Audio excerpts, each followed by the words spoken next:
Hello everyone. If you are new to my channel, then consider liking and subscribing.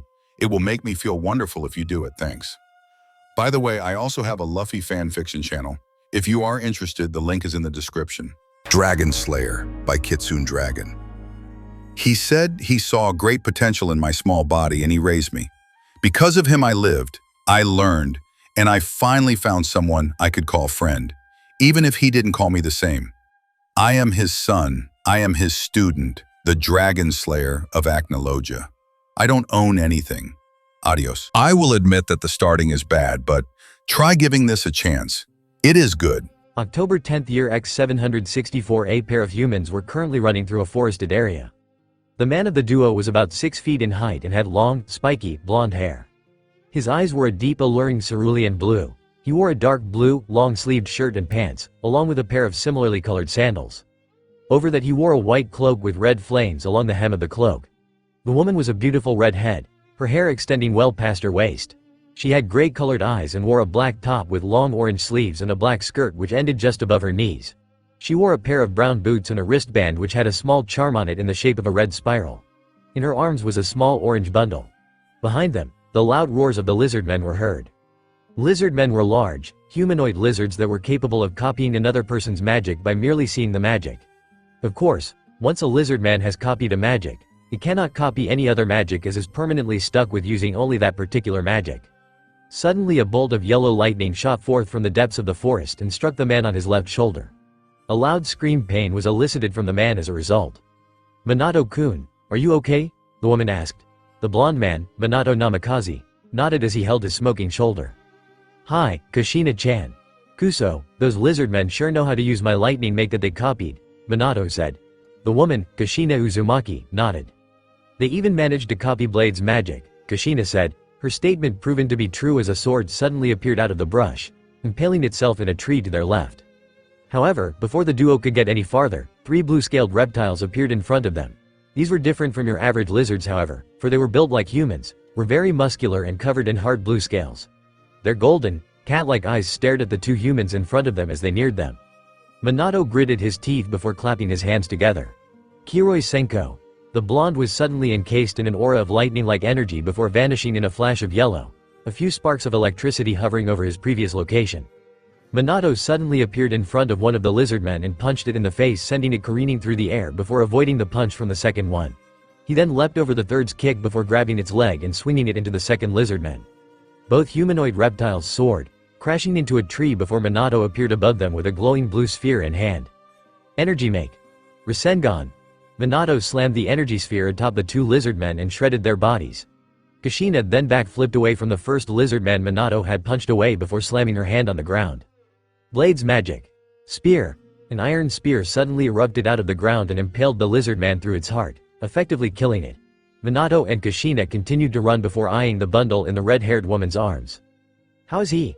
Minato asked. Kushina pulled back the cloth slightly and sighed in relief. He's okay, she grinned. However, after a few more minutes of running before the roars of lizardmen became closer. Both humans looked back to spy the entire pack of lizardmen gaining on them.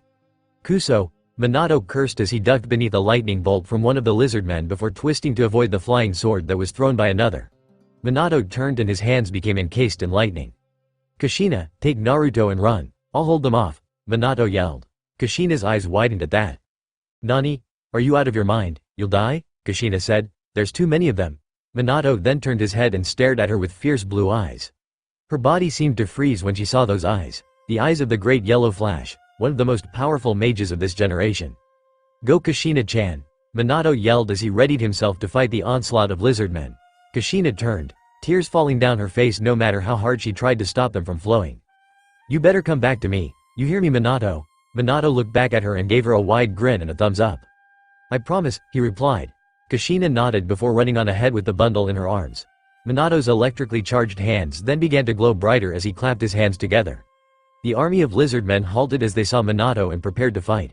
One of them spied Kushina running off before turning to the largest of the lizardmen, which appeared to be their leader. "Leader Sama, the girl is running off with the boy," a gray lizardman spoke. "We'll go after it, kill this pitiful human before us as well," the large red-scaled lizardman spoke. The other lizardmen ran forth to kill Minato so they could hurry after Kushina. Minato's eyes snapped open before he clapped his hands together. Lightning make. Heaven's arrows. Minato thrust his arms forward and multiple lightning bolts in the shape of arrows raced through the air. They impaled and electrocuted the lizard men that were hit by the lightning magic attack before they fell to the ground, dead. The red lizard man growled in anger. Attack, kill him. The lizard men obeyed their leader before charging. Minato smirked as he got into a fighting stance and then stomped his right foot on the ground before rotating and slamming a strong kick to the chest of one opponent. He then leaned back to avoid the claw swipe from another before grabbing the outstretched arm and used it to swing up and kick the attacker in its snout. Minato used the force of the kick to backflip before landing on the ground and slammed his palm on the ground. Lightning make. Dragon's Maw. A large dragon of lightning erupted out of the ground before it was cancelled out by another lightning dragon. Minato gritted his teeth as he saw the lizard man that had copied his magic. The golden lizard man slammed its claws on the ground and the earth ripped apart as a large bolt of lightning tore through said earth. Minato held up his hand, his index and middle fingers extended, and caught the lightning on his fingers. He then moved his arm in a series of movements before moving his other arm and then stretching it outwards. Lightning make. Heaven's arrows. The bolts of lightning had been redirected and it tore through a few other lizard men. Minato ducked beneath the swipe of another opponent before lashing out with a spin kick, the reptile's ribs releasing a satisfying crack. Minato spun again and dropped down a harsh axe kick to the lizard man's head, sending it to the ground before leaping into the air to avoid a lightning bolt from another lizard man that was fortunate to copy the man's magic. Minato landed on the ground before vanishing in a flash of yellow and slammed a Rasengan into the lizard man's stomach, sending it spiraling into 5 others. He then clapped his hands together. Lightning make. Dynamo. A large pulse of lightning rocketed out of Minato's body, sending lizard men flying through the air. Minato then jumped back, flipping as he did so, and landed against the bark of a tree and pushed off. He held out his hand and energy swirled into a condensed sphere in his palm. The lizard man he headed towards used its ability and copied the magic before forming a Rasengan itself. Energy make. Rasengan. Both combatants roared. The attacks clashed, resulting in a large explosion of energy, but with the lizard man having less experience in using Rasengan, Minato easily transformed his own into the upgraded version. Udama Rasengan, and a large sphere of energy formed as the lizard man was sent flying into its brethren before a large dome of magic energy destroyed a large area. Minato cartwheeled out of the way of a lightning bolt before he was kicked in the side by a lizard man that appeared, seemingly out of nowhere. Minato soared through the air before he was hit in the chin by an upward kick. One lizard man then vaulted off of Anotheritude before flipping and slamming its thick tail down on Minato. The blonde man righted himself and rolled along the ground so that he wouldn't hurt himself much, only for a lightning bolt to land near his body and send him flying into a tree. Minato gasped in pain before leaning his head to the side as he avoided a sword that was summoned from another lizard man. Minato lashed out with a kick and nailed the lizard man in the knee, causing the joint to break from the force. With the reptilian man down, Minato grabbed it by the tail and swung it towards the leader. The red-scaled lizard man caught its subordinate before throwing it away like a rag doll before taking a deep breath. Blades magic. Piercing rain. A silver magic seal appeared in front of the lizard man's jaws before it began to fire off a numerous amount of blades. Swords and knives flew from the seal. Minato quickly performed yellow flash to avoid the onslaught, but as he stopped, he fell to one knee in exhaustion. Taking advantage of the period of weakness, the red-scaled lizard ran forth and crashed a powerful kick to the blonde's stomach. Minato's eyes widened as he felt the air knocked out of his lungs. Another lizard man summoned forth a spear using Kushina's blades magic and stabbed the spear through Minato's right arm, making the limb useless. Minato broke the head of the spear off and stabbed it into the head of one lizard man before kicking it into the body of another. Hiri-ishin! Minato yelled. Lightning exploded out of his body and suddenly Minato began moving faster than he had ever moved before. Blades magic. Lightning rod. The blonde stabbed through many lizard men with his fists as well as Rasengans, the speed he was moving at allowing him to do so. As he cut them down, Minato suddenly stopped as he felt his magic power suddenly drop. The blonde panted as he fell to both knees. Now, he looked to see the lightning that surrounded his body began to move through the air and towards a large rod in the shape of a sword blade without a hilt, in front of the leader lizard man. Such a close call, but I will be taking that child. The magic power from such a small human. It was unbelievable. If I can harness it, that human will be my weapon and then I will finally rule over the forest. The red-scaled lizard man laughed before grabbing the lightning rod. The leader chuckled as he and the surviving subordinates smiled widely. You put up a good fight, Kiroi Senko. But this is the end for you, Minato panted before closing his eyes, and then his body began to glow bright blue and electricity lanced off of his body, impaling through some lizard men and one stabbed through the leader's thigh. Shun. Minato suddenly vanished. A swirl of leaves and lightning were all that was left of his presence. The lizard men gasped in shock at seeing their prey disappear. Grr. Find him, sniff him out, and then we'll kill him and the woman. Their son will be ours, the leader growled. Kushina panted as she decided to stop to rest. As she did so, a few seconds later, she felt a tingle on her left arm. She looked to see a small tattoo in the shape of a lightning bolt, glowing electric blue. In a flash, Minato appeared next to her, panting, and he was bleeding from the wounds he had gotten from the lizard men. I told you. I promised I'd come back, he panted, a large grin on his face. Kushina smiled as she wiped away the tears of happiness from her eyes before grabbing her husband and clutching the bundle in her arms tightly. Come on, we gotta keep moving, she urged him onwards. Minato nodded before following after his wife. They kept running, not even taking the time to realize they were running right into the thing that would result in their demise. The beast was a gigantic dragon whose entire upper body was covered in black, round scales, which in turn were decorated by spiraling blue markings, giving it a mystical look. Its lower body, specifically its belly, inner tail and legs, were a gray color and seemed to be rather smooth. It possessed a blunt, rounded head with 4 large and elongated plates extending backwards and had white beady eyes. Its mouth was full of razor-sharp teeth, and below it was an elongated protrusion pointing downwards. It had gargantuan, multi-layered wings, composed of the very same plates covering its whole body, which took on a formation reminiscent of a bird's feathers. Its massive tail split in two at its end, where the black plates disappeared and took on a double stinger-like appearance. This was the legendary dragon of the apocalypse. Agnologia. The great dragon flew through the skies over the barren wasteland that was once a large city that it had recently destroyed. Growling to itself, Agnologia observed its carnage and gave a toothy grin. Ah, destruction of large, populated areas. My favorite pastime, the dragon of the apocalypse thought to himself. It quickly left the area of the once large city, now soaring over a forest.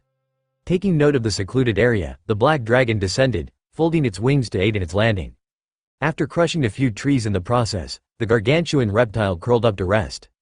Using Roar of the Apocalypse took a great deal of magic power, an insignificant amount in Agnologia's book, but a great deal nonetheless, and as such he would rest until he was back to full power, then take off to destroy another city. As Agnologia was about to close its eyes, a twig snapped, causing its eyes to widen. Turning its head, Agnologia bared its teeth ready to kill whatever came through the brush and dared to disturb its attempt to slumber. However, what came out was very unexpected. Agnologia looked to see a red-haired woman and a blonde-haired man stumble out of the bushes before falling to the ground.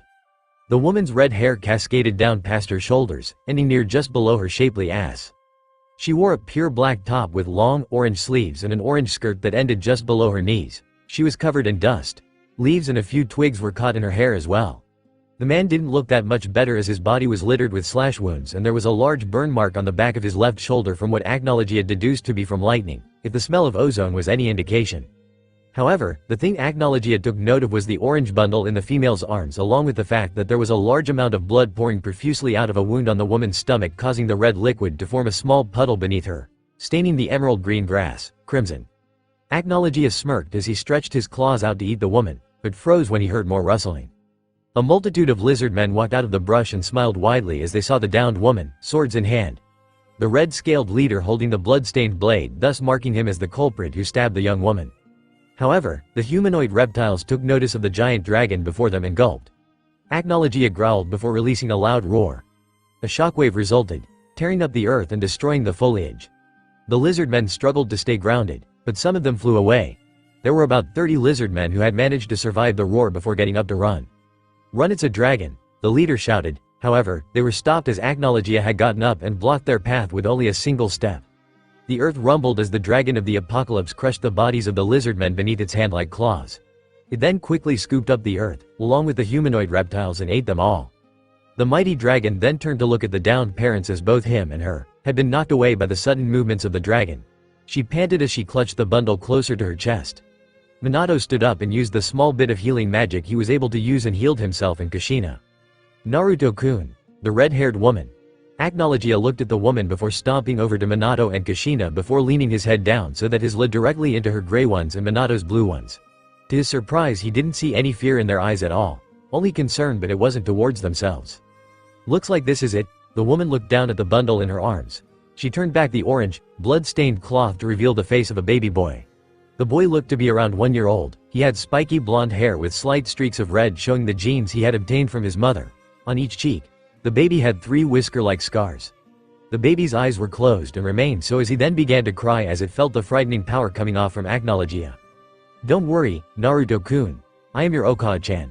I'm here to protect you. Don't worry, she hushed the baby, causing the blonde toddler to calm down a bit. Your two-san is here for you too. Naruto, the blonde man grinned widely at his crying son. Kushina gritted her teeth as she charged up her magic power, Minato doing the same. We will protect you. Kushina rested Naruto on the ground before crashing her fists together, and a purple magic seal formed around her and Naruto. Minato charged his magic power before slamming his right fist against his left palm. Seal magic. Elemental 5-point seal, the two yelled. Suddenly a black spiral formed on Naruto's stomach along with the kanji for the various elements. Kushina smiled as tears fell from her eyes. I love you, Naruto-kun. Goodbye, Kushina said. She then turned to Minato and the two nodded to each other. Agnologia's face grew perplexed at the large amount of magic power coming from the woman and man. It was quite large and impressive. For a human, the dragon thought before raising its claw. Kushina quickly raised both her arms and slammed her fists together. Her arms released a silver light. Blades magic. Excalibur, she roared as her arms changed into a large silver blade surrounded by golden fire. The black dragon's eyes widened slightly. Excalibur was a sword crafted by the legendary first, and most powerful, mage of all time. Merlin, and the sword was proven to be able to puncture even a dragon's hide. Kushina leapt towards Agnologia, but the great dragon raised its arm and took the attack, its arrogance in believing that nothing, not even Excalibur, could pierce its scales. However, Agnologia was caught off guard when it felt pain. Excalibur had sliced through its hard scales without much difficulty and drew blood. For the first time in the dragon's life, it had been wounded by a human. The slash was immediately cauterized from the golden fire surrounding Excalibur.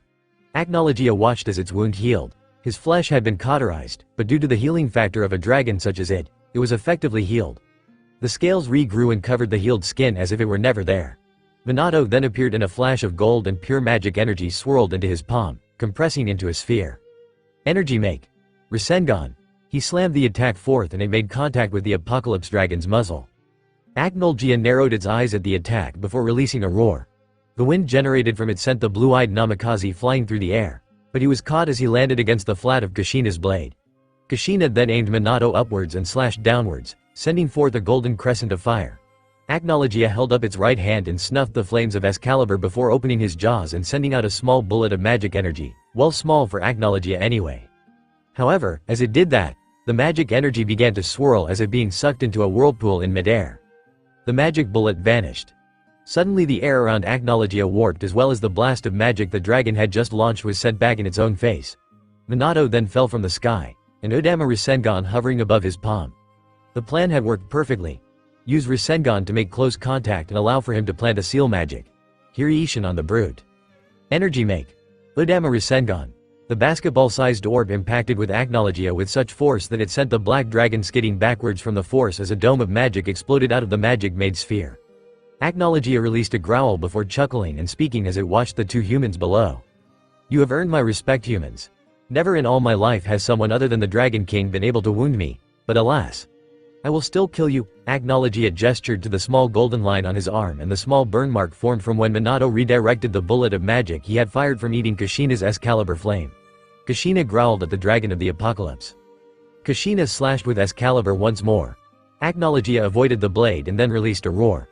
Kushina was sent flying, but then a silver seal appeared in front of her. Blades magic. Piercing rain. The multitude of swords flew towards the black dragon and Minato clapped his hands together to aid in his wife's onslaught of attacks. Lightning make. Thunderstorm. A wave of lightning rocketed from his palms and also enveloped the swords, conducting along their metallic blades so that they had an extra jolt to their piercing edge, but Agnologia took them head on and the blades bounced off of his scales. Minato was flashing every which way, lashing out with a barrage of Rasengans, but the attacks were brushed off by the dragon's near indestructible scales. Minato quickly clapped his hands together as he flashed to the ground. Lightning make. Dragon's Maw. The dragon of lightning erupted out of the magic seal and raced towards Agnologia. The black dragon simply ate the magic power sustaining the spell and then released a roar. The sound waves raced through the air, kicking up dust and flattening the very earth, but Minato quickly slammed his palm on the ground and a golden magic seal appeared in front of him and his wife as they guarded their son, even though the seals they put on him made sure of that. Lightning make. Shield. A large wall of lightning sprung out of nowhere and took the shockwave head-on. Once the wind from the roar died down, Minato attacked once more. His lightning wall morphing into something else. Lightning make. Raiden's fist. The wall suddenly morphed into a gigantic fist and raced towards Agnologia, nailing it in the chest. Minato then formed another fist and held up his own, controlling the levitating lightning fists with his own actions. He crashed one fist against the dragon's right cheek before slamming his left fist against the left cheek. Agnologia was about to roar when Minato performed an uppercut, effectively shutting the dragon's mouth closed and also sending it skyward from the force of the hit. He then performed a series of uppercuts to the dragon's stomach before clasping his hands above his head. The lightning fists copied their creator's actions. Then the fists morphed in midair to form a giant blade. Lightning make. Blade of Zeus. The attack crashed down on Agnologia's head as Minato swung his arms downwards. The sword sent Agnologia to the ground, causing a large boom that echoed across the destroyed forest grounds. Yata, way to go Minato-kun. Databane, the redhead cheered for her husband. Minato shook his head at his wife's antics. Kushina-chan. You know that dragon is not something that will be taken down by something like that. The dragon of the apocalypse is no ordinary dragon, he said as he watched the black-scaled dragon spread its wings as it rose back to its feet. However, before the dragon could make a move, Kushina had Minato send her towards it using Kiroi Senko. Kushina raised her magic blade and brought it down upon the dragon's muzzle. The force sent Agnologia's head downwards before she spun in midair, hitting the side of its head with the flat of the flame-encased blade. Kushina dropped to the ground as a result of gravity, narrowly avoiding the swipe of Agnologia's claws. She stabbed the blade of Merlin into the ground and a stream of fire tore up the ground before erupting beneath Agnologia's stomach. The Pieronded Agnologia. However, her eyes widened when she saw the golden fire swirl and enter Agnologia's mouth, eating the large amount of fire. Quickly overcoming her sense of amazement, she threw Excalibur at the black dragon only for its tail to suddenly lash out and send the blade flying directly back at her. The red hair woman held out her hand and Excalibur froze in midair. Blade's magic. Ascalon. A great golden blade surrounded by silver fire. The exact opposite of Excalibur appeared out of a magic seal in the redhead's hand. She then gripped both blades before leaping at Agnologia. Agnologia growled at the presence of the second sword that was said to have been able to slay its species. These humans are proving to be so damn troublesome, Agnologia thought to himself as he never thought he would be having this much of a challenge fighting pitiful humans. Although he wouldn't admit it, he was also enjoying himself in this battle. He may love causing destruction, but as a dragon he prided himself on fighting strong opponents. After all, it isn't every day you get to fight to your heart's content with a worthy opponent. Minato appeared in a yellow flash beside her before holding out both hands. Energy make. Rasengan Renden. Suddenly, spheres of pure magic rocketed from Minato's hands, crashing into the dragon of the apocalypse's scales, causing small explosions of magic. With the blue energy blinding it momentarily, Minato spun and lashed out with a kick. His leg landing underneath Kushina's feet and thus propelling her towards the gigantic dragon. She then began to rotate, Ascalon's and Excalibur's flames burning brightly. Secret Blade's magic art. Shining Flame Blade. Kushina released a tornado of gold and silver fire that raced towards Agnologia, but the mighty beast refused to be defeated by mere humans. Agnologia's left forelimb was suddenly encased in blue energy before thrusting the limb forth in the form of a punch. A blast of magic energy flew through the air and impacted with the flames of the two ancient blades. The resulting explosion was quickly cast aside with a single flap of the dragon of the apocalypse's wings. Minato slammed his palms together. Lightning make. Chains. As the name implied, chains of lightning sprouted out of the yellow magic seal and wrapped themselves around Agnologia's limbs, neck and wings. But the dragon merely roared and with a harsh tug, freed itself. Lightning make. Thunderstorm. A wave of lightning flew towards Agnologia, but the dragon swiped the lightning attack away like it was nothing before leaning its head to the side so as to avoid the blasts of flame from Kushina. Kushina landed on the ground and rolled to the side as she avoided the appendage that aimed to crush her before impaling it with Excalibur and shooting flames inside the black dragon's arm. The result caused Agnologia to roar in pain as it felt its arm burning from the inside, causing its blood and inner muscles to burn. She followed it up by stabbing Ascalon into its upper arm and followed it up by firing flames inside the embedded arm, causing even more pain to Agnologia. Kushina moved both swords towards each other as they ripped the black dragon's skin open even more, causing more blood to fall out as he now had a large gash for wound. The swords were forcefully yanked out of the large reptile's flesh when he took flight. Kushina then ran up the dragon's arm as it recoiled the burned limb in pain before descending and slashing downwards. An arc of gold fire flew towards Agnologia, but as the great dragon was about to eat the fires, a large fist of lightning crashed against its cheek, allowing it to be hit by the attack. Lightning make. Rasengan. Lightning magic began to swirl into the exact shape as the energy make attack. Minato then vanished in a flash of yellow as he used the Hiraishin seal on Agnologia's muzzle to appear before it and slam the electrical attack against its scales, but like he expected, there was no damage done. The blonde namikaze gritted his teeth as he used Kiroi Senko to avoid the slash from the black dragon as it tried to hit him and his wife. Minato looked back inside in relief as he saw Naruto was fine. The seals were doing their job. A red sphere of magic was protecting the one-year-old from the obvious harm that he would have been caused during the battle.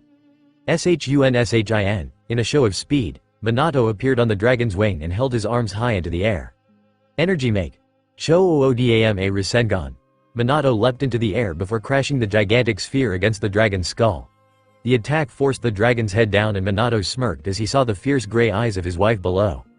Kiroi Senko. He vanished in a yellow flash just as Kushina stabbed her flaming blades towards the descending head of the dragon. Secret Blade's magic art, Hyjin's blade. A giant blade formed as both streams of fire rocketed from the tips of Ascalon and Excalibur. The attack caused Acnologia to roar in pain as its face was badly burnt, but the dragon was very prideful, not to mention strong. The attack ended and Acnologia was shown to be relatively unharmed as its healing factor kicked in. Acnologia chuckled as he saw Kushina's expression before roaring. Kushina flew back, but as she flew through the air, Minato appeared behind her and used Kiroi Senko to increase their speed. The blonde man threw his wife forwards and she stabbed Excalibur forward. As a result, a stream of gold fire rocketed from the tip of the blade. Acnologia grinned widely before opening its jaws. The mighty dragon ate the fires again as Kushina was about to stab its left forelimb. However, before it could slam Kushina into the ground with its other limb, Minato had used the Hiraishin seal on Kushina's arm to appear beside her before vanishing in a yellow flash next to their seal-protected sun. Acnologia growled before twisting and its stinger-like tail raced towards them. Minato grabbed Naruto and leapt out of the way with Kushina as the tail stabbed into the ground. Acnologia faced them before releasing a shockwave as it roared, but Kushina decided to pull out her secret weapon. Seal magic. Chains.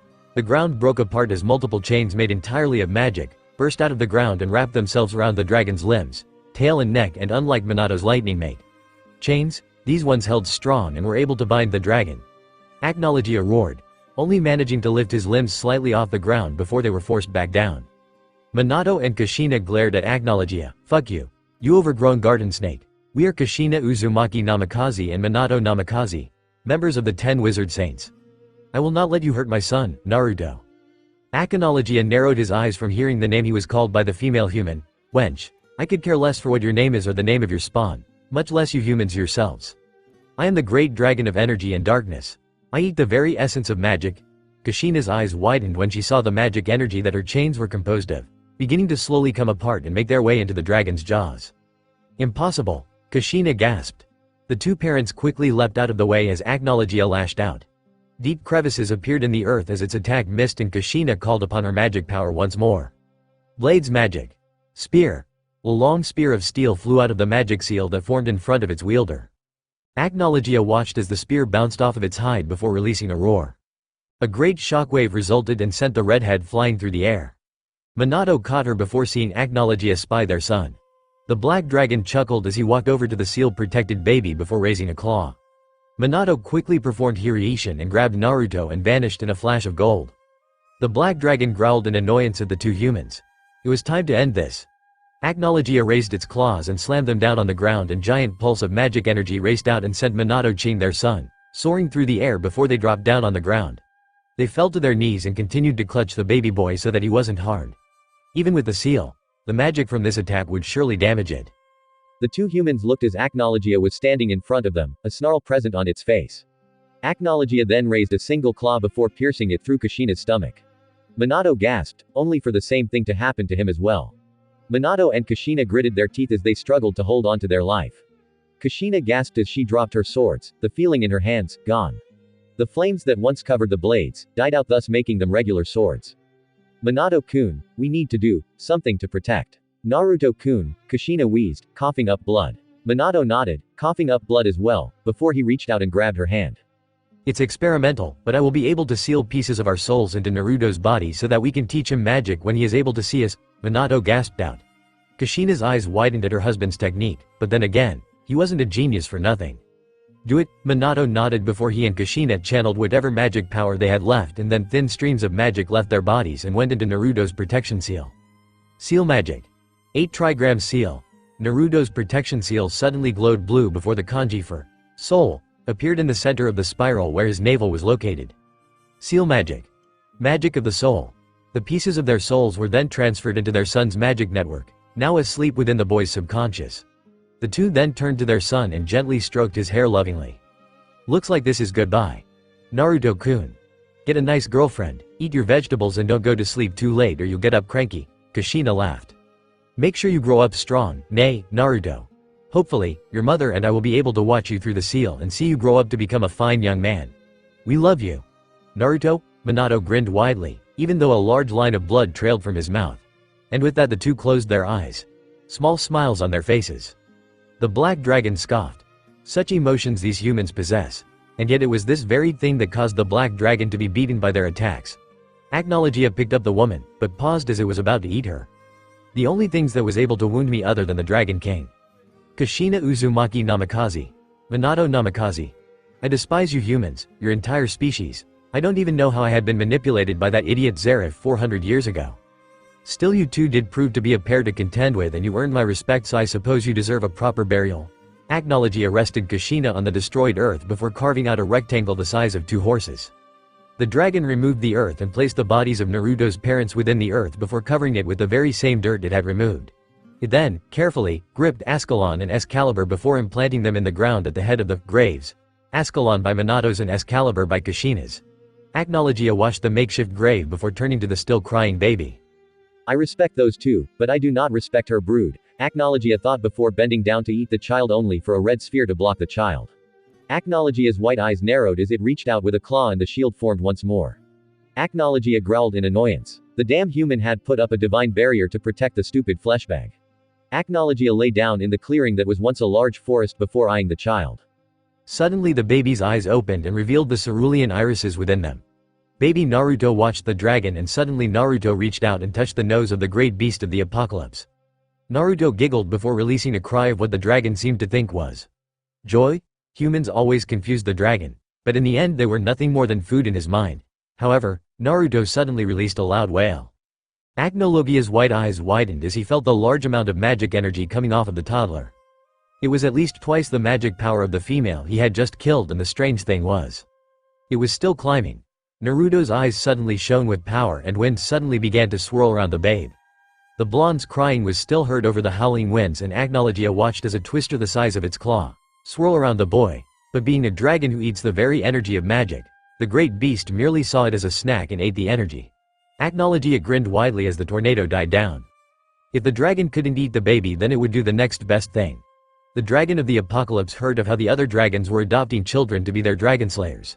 Grandine, Metallicana, Raiden, Cyclonus, Levia. Hell, even that stuck-up bastard Igneal was taking on a stupid Gaki. You have much potential in that small body of yours. You will live. You will learn the way of my magic. I will make you strong, boy. You will be my son and you will be my Dragonslayer. Naruto Uzumaki Namikaze. Acknowledgia grinned as it poked the bundle, only for the red shield that was the elemental 5-point seal, to suddenly appear and prevent the dragon from making contact with his adopted offspring. Tito-san. The 1-year-old stuttered. Acknowledgia blinked at the title the boy had given it. Being genderless, Ankalohia never really had been referred to as anything other than an it. But there were times when it was referred to as a male dragon, and males did tend to be the stronger of the two genders. Acknowledgia rested its, no wait, correction. His head on his forearms before grinning. Naruto certainly was an interesting boy. Acknowledgia then released a yawn, which unintentionally caused a nearby tree to topple from the wind generated. And prepared to go to sleep like he originally intended to. After the fight against Kushina and Minato, he was partially tired, physically not mentally. However, as he lied down, he was introduced to another feeling of searing pain as he looked to the arm Kushina had stabbed and burned his with the twin swords. The scales where he was pierced were burned to a crisp and the insides of his arm felt like they were charred. He suspected that it would take a few days for his arm to be fully healed from this kind of damage. However, he knew that there would be a scar left over since no can ever fully recover from receiving damage from the twin blades. He was truly surprised he would have his first scar since no dragon had ever given him one. True, he had been injured by other dragons, but he had always fully healed after the battles. To think my first permanent scar would be given to me by a human of all things and a female at that, Acknowledgia said with a mixture of annoyance and greater respect as he continued to examine his arm for any other injuries. Had the human female been able to continue with her strikes, the forelimb would no doubt be badly damaged. Truly those swords deserved their reputation and Kushina deserved his acknowledgement. His white eyes gazed at Naruto as the baby closed his eyes and went to sleep before closing his own. It's going to be fun raising you, my son, year X 769. Okay, Naruto. This is the last one. Remember the strokes, you have them all committed to memory. Don't mess this up, if you do I'll flick you so hard you'll be feeling it for weeks. If you are blessed with a Dragonslayer's healing factor, Acknowledgia said to his adopted son. Naruto's eyes narrowed as he made strokes in the dirt with a long stick. A horizontal stroke was formed before a downward diagonal line followed from the end of that line. Finally, the blonde completed his task as he drew another horizontal line going from left to right at the end of that line. Naruto cheered as he looked up from the sand and pointed at his perfect construction of the letter Z. Naruto smirked as he watched the sand, all 26 letters of the alphabet line up next to each other. Naruto turned to the gigantic dragon and pointed at his accomplishment. Yata, I did it, Tusan. I finished the alphabet. He struggled with the large word. Acknowledgia nodded before getting rid of the letters from the sand by blowing it away. The small gust of air nearly caused Naruto to fall on his rear. It had been 5 years since that day, the day Acknowledgia had chosen to take on the previously 1-year-old Naruto as his Dragonslayer. As he expected, his arm fully recovered after a few days, while it now had a large gash-looking scar that went from the lower part of his arm to the upper part close to his shoulder. The gash was about 5 inches deep and 3 inches wide, and it was noticeable to anyone who spotted it. It was his permanent reminder of his fight against Kushina and Minato and how he almost lost his arm. He had taught Naruto how to read once he started talking full sentences at the age of 3. After completing his reading, the Black Dragon had taken the time to teach Naruto about numbers and was quite proud how that Naruto was able to count over 100 at the age of 4. After that, Acknowledgia completed Naruto's writing skills. The boy could write, a bit crudely the dragon admitted, but he could write nonetheless. With the ability to count, read and write completed, the Dragon of the Apocalypse taught his son basic mathematics. A few things about the human body as well, instructing him in the art of physical combat. This was done when he turned 5, mainly basic punches and kicks. With those things out of the way, it was now time for the blonde to focus on his magic. Alright, Naruto. Now that these tedious tasks are out of the way, I can now teach you how to use magic. Naruto grinned at that. He had heard about the tales of mages from his father, and the Black Dragon never failed to end the story with him eating the mage or blowing them up along with the rest of their city, town, using his breath attack. As a result, Naruto built up what some would call an obsession for destruction, and to facilitate that need, Acknowledgia always broke down a few trees here and there for the boy to satisfy the boy's lust for it. Yata. The hyperactive blonde leapt with joy. So what am I going to learn first? Acknowledgia gathered a decent amount of magic in his jaws before releasing it in the form of a small beam that completely eradicated the trees and left a neat, straight line of destruction before the attack exploded outwards in a dome of magic power. Sugoi. Naruto gaped at the destruction before grinning. Teach me, Acknowledgia growled at his son, who merely stared up with a blank look. Having lived around that face, which was etched into a near-constant snarl, had left Naruto's emotion of fear to be non-existent. Don't speak to me in that tone, Gaki, the dragon snarled. Naruto stuck his tongue out at the black-scaled reptile. Yeah, whatever. Besides, it's not like you can do anything to me with that barrier appearing and protecting me, the blonde said in a nonchalant tone, causing Acknowledgia to growl in annoyance. Naruto had already learned of the protection seal on his stomach, but of course he never knew how it got there, and Acknowledgia wouldn't tell him simply to spite the boy. Now then, back to your lessons. A dragon's most basic attack is its breath attack. These attacks are given the name Hoko, roar, when used by the Dragonslayer. For example, the fire dragon. You mean Ignil Teme? Naruto asked, interrupting his father's lecture. Acknowledgia nodded. Having given Naruto a brief description on dragons and their powers, he had unintentionally given Naruto the habit of making Ignil's title, Ignil Teme, due to his constant reference to the fire dragon as such. This brought much to the pleasure of the Apocalypse Dragon. Hi, Ignil Teme. Now then, as I was saying, the fire dragon's breath attack is known as Karyu no Hoko, fire dragon's roar. Being a dragon lacking an element, as my attacks are made of pure magic energy, my attacks I have decided should be titled after my own title. Mokashiryu no Hoko, Apocalypse Dragon's roar, will be your breath attack, the Black Dragon explained. Naruto nodded. So how do I do it? The 6-year-old asked. Acknowledgia held up a forelimb and held his claws as if he were gripping something. Pure magic energy suddenly swirled to life in his palm. When initiating the roar, you must first draw upon the magic power within your body, which is what we will first work on before you use Mokashiryu no Hoko. Now then, once you have drawn upon that magic power, compress it so that power builds up within the attack. Acknowledgia said as he compressed the magic energy in his palm into a sphere. Then you release the energy in one powerful shot. The sphere then exploded in a small flash of blue before vanishing as if it were never there in the first place. Your ability to make this along with my other attacks stronger will come to you with age. So, Tusan, how do I draw on my magic power? Naruto asked, tilting his head in confusion. Sit, what, why do I have to? Sit, down. Naruto. The Black Dragon commanded.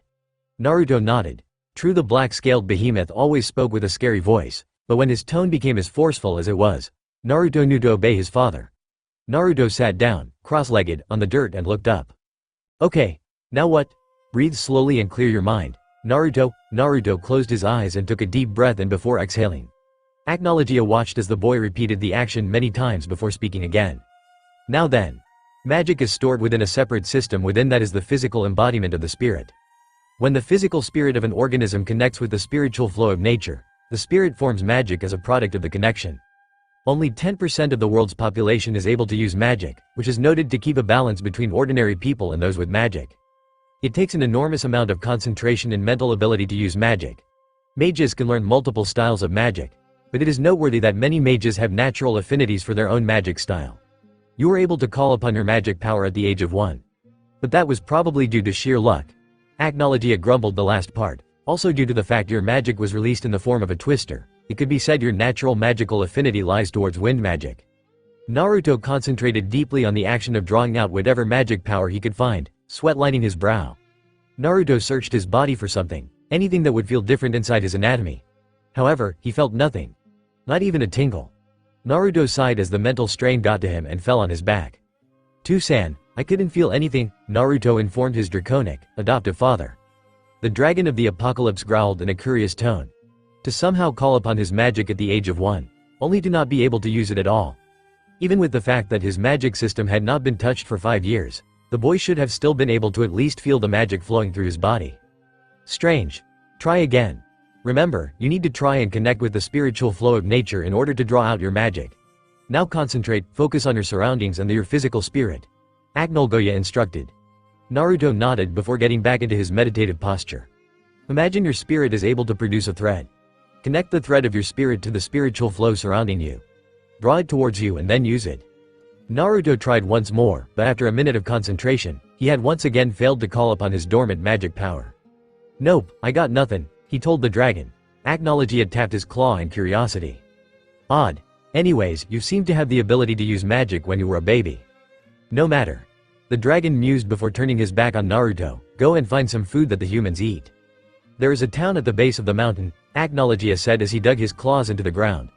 Naruto watched as Acknowledgia removed the large chunk of earth and repeated the action a few more times. Naruto stared into the large hole and gasped at what he saw. Within the hole lay many a jewel. Rubies, diamonds, sapphires, amethysts, you name it. There was a multitude of precious stones there as a result of the black dragon's instinct to hoard precious metals and stones. The dragon reached in and retrieved a handful of the jewels before displaying them in front of Naruto. Naruto got the hint and took 2 gold coins and 1 silver coin. Acknowledgia then placed the jewels back in his hole and covered it back up once more. Naruto put the coins in his pants pocket and then walked to his father and climbed up onto his arm. The black dragon looked perplexed by Naruto's actions as the blonde made his way towards his scale-covered back. "And just what do you think you're doing? Well, aren't you going to carry me down? I don't know where to find the edge of the forest and I might fall down the mountain and hurt myself," Naruto said. Acknowledgia chuckled before plucking Naruto off his back. Acknowledgia had learned quite early in his years of teaching Naruto that the seal only responded to acts that would kill Naruto. Acknowledgia's attempts to eat the boy being examples of those times, but within the 5 years, Acknowledgia's attempts to eat his Dragonslayer out of mere hunger had begun to lessen before becoming non-existent. After all, 5 years of attempts to eat the blonde ended up getting a bit old in the eyes of the black-scaled reptile. "I will carry you to the edge of the forest. There's a trail leading to the mountain's base there. Honestly, you humans are so useless it's a wonder the females always say that the males have no sense of direction." "Well, excuse me Mr. Uber Tracker for not being a big-ass reptile who can fly," Naruto huffed. Acknowledgia smirked widely at the boy's annoyance before placing the boy atop his head. It was so much fun to annoy the boy. It was no wonder Acknowledgia was seen as an evil beast. Acknowledgia landed at the edge of the forest, crushing a few trees with his landing and dropped Naruto on the ground. "Itai!" Naruto yelped in pain as he was dropped approximately 10 feet. Naruto stood and rubbed his sore rear before glaring at the chuckling dragon. "Bakutu-san." Acknowledgia ignored the boy's insult before nudging the boy with his claw. Naruto sighed before beginning his long trek down the mountain. Acknowledgia watched from the edge of the cliff as Naruto walked along the path leading from his home in the mountains. He had never left the sanctity of his mountainous home due to the fact he was too young to be able to take care of himself, but with him now being 6, Acknowledgia thought it was time Naruto experienced a bit of the outside world. Besides, the boy would also gain some experience in learning about his species. eat some human food rather than just the deer and rabbits the dragon would often kill. Naruto was currently dressed in a pair of white shorts that Acknowledgea borrowed from a traveling hiker's son after killing both the hiker and the son and eating them for his lunch. He wore no shirt and thus it displayed his healthy body, showing that Acknowledgea kept the blonde well fed. He wore no form of footwear either, and so Naruto's bare feet were constantly abused by the small, sharp stones he had unfortunately stepped upon. Acknowledgea chuckled at his Dragonslayer as the boy hopped around on his feet to rid them of the sharp objects.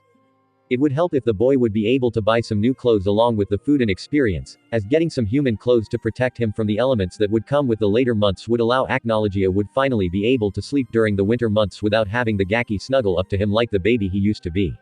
The boy was a Dragonslayer. Dragonslayers do not snuggle. The Dragonslayer of the Dragon of the Apocalypse, especially. The black-scaled reptile growled and thought as he looked in direction of where he had buried the biological parents of his son. I wonder how he would have turned out if I didn't kill his parents. Clovertown Fury. After the trek down the mountains as well a half an hour walk along the path through the forest at the base of the mountains coupled with following the path that towards the town, Naruto was feeling rather thirsty. He stopped in front of a sign before him and looked up at the wooden structure. Clover Town, the boy read. He observed the scene before him. Clover was a relatively large town with many trees in the area which surrounded large houses. Not that Naruto had ever seen a house, but he was taught about things below the mountains. Houses. Things made of a yucky, great thing called cement, along with brick and stone. Humans live in them. Naruto remembered his variation of Acknowledgea's definition. Acknowledgea's definition had a few big words in them, infrastructure and substance being two of them, that Naruto was too lazy to try and sound out as they were too much for his 6-year-old brain to handle. Naruto observed the town and saw the houses were all made with the same design. Victorian houses all painted with cream-colored walls, large, glass windows and brown tile roofs. Naruto gulped as he saw the other humans. He saw many of them were wearing nice-looking clothes before looking over his own and frowned. He should really get some clothes.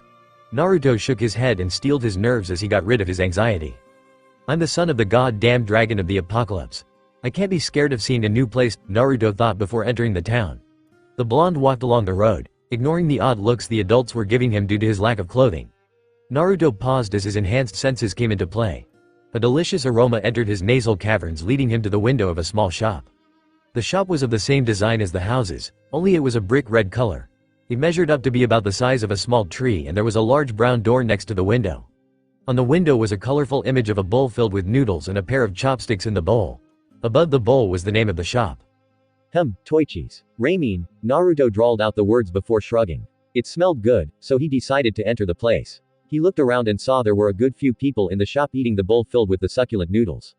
Naruto's sense of smell felt like it died and went to heaven.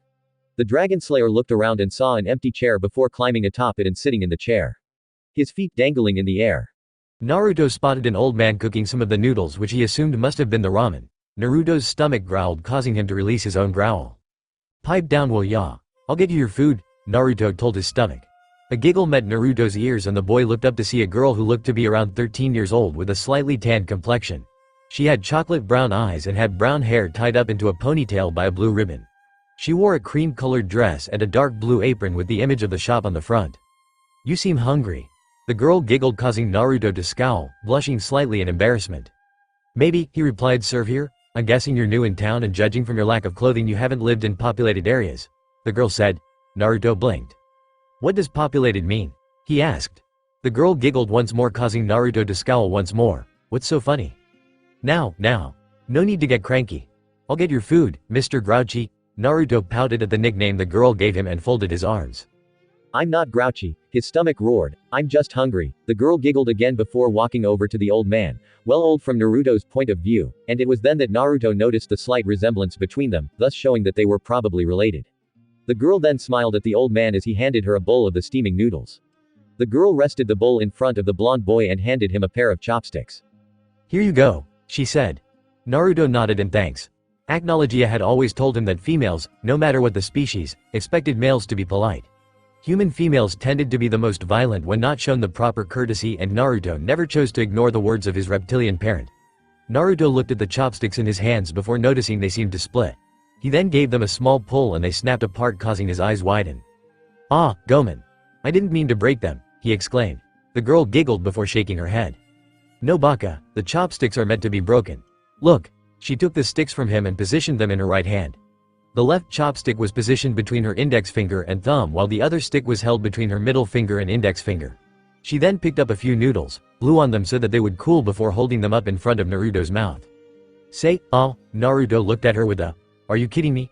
Look, he was the son of a frickin' dragon. He wouldn't dare take orders from this female." His dragon pride keeping him from denying what his stomach truly wanted. Naruto turned his head. "I ain't talking no food from strangers," Naruto said. The girl's eyes narrowed at the little boy before she raised her other arm and flicked the boy's forehead.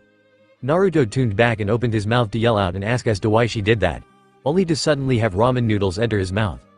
Naruto instinctively swallowed and the food became a bolus before traveling down his esophagus. Naruto froze at that. The brown-haired girl smirked in triumph and her smirk became a smile when she saw the look on his face. Pure disbelief.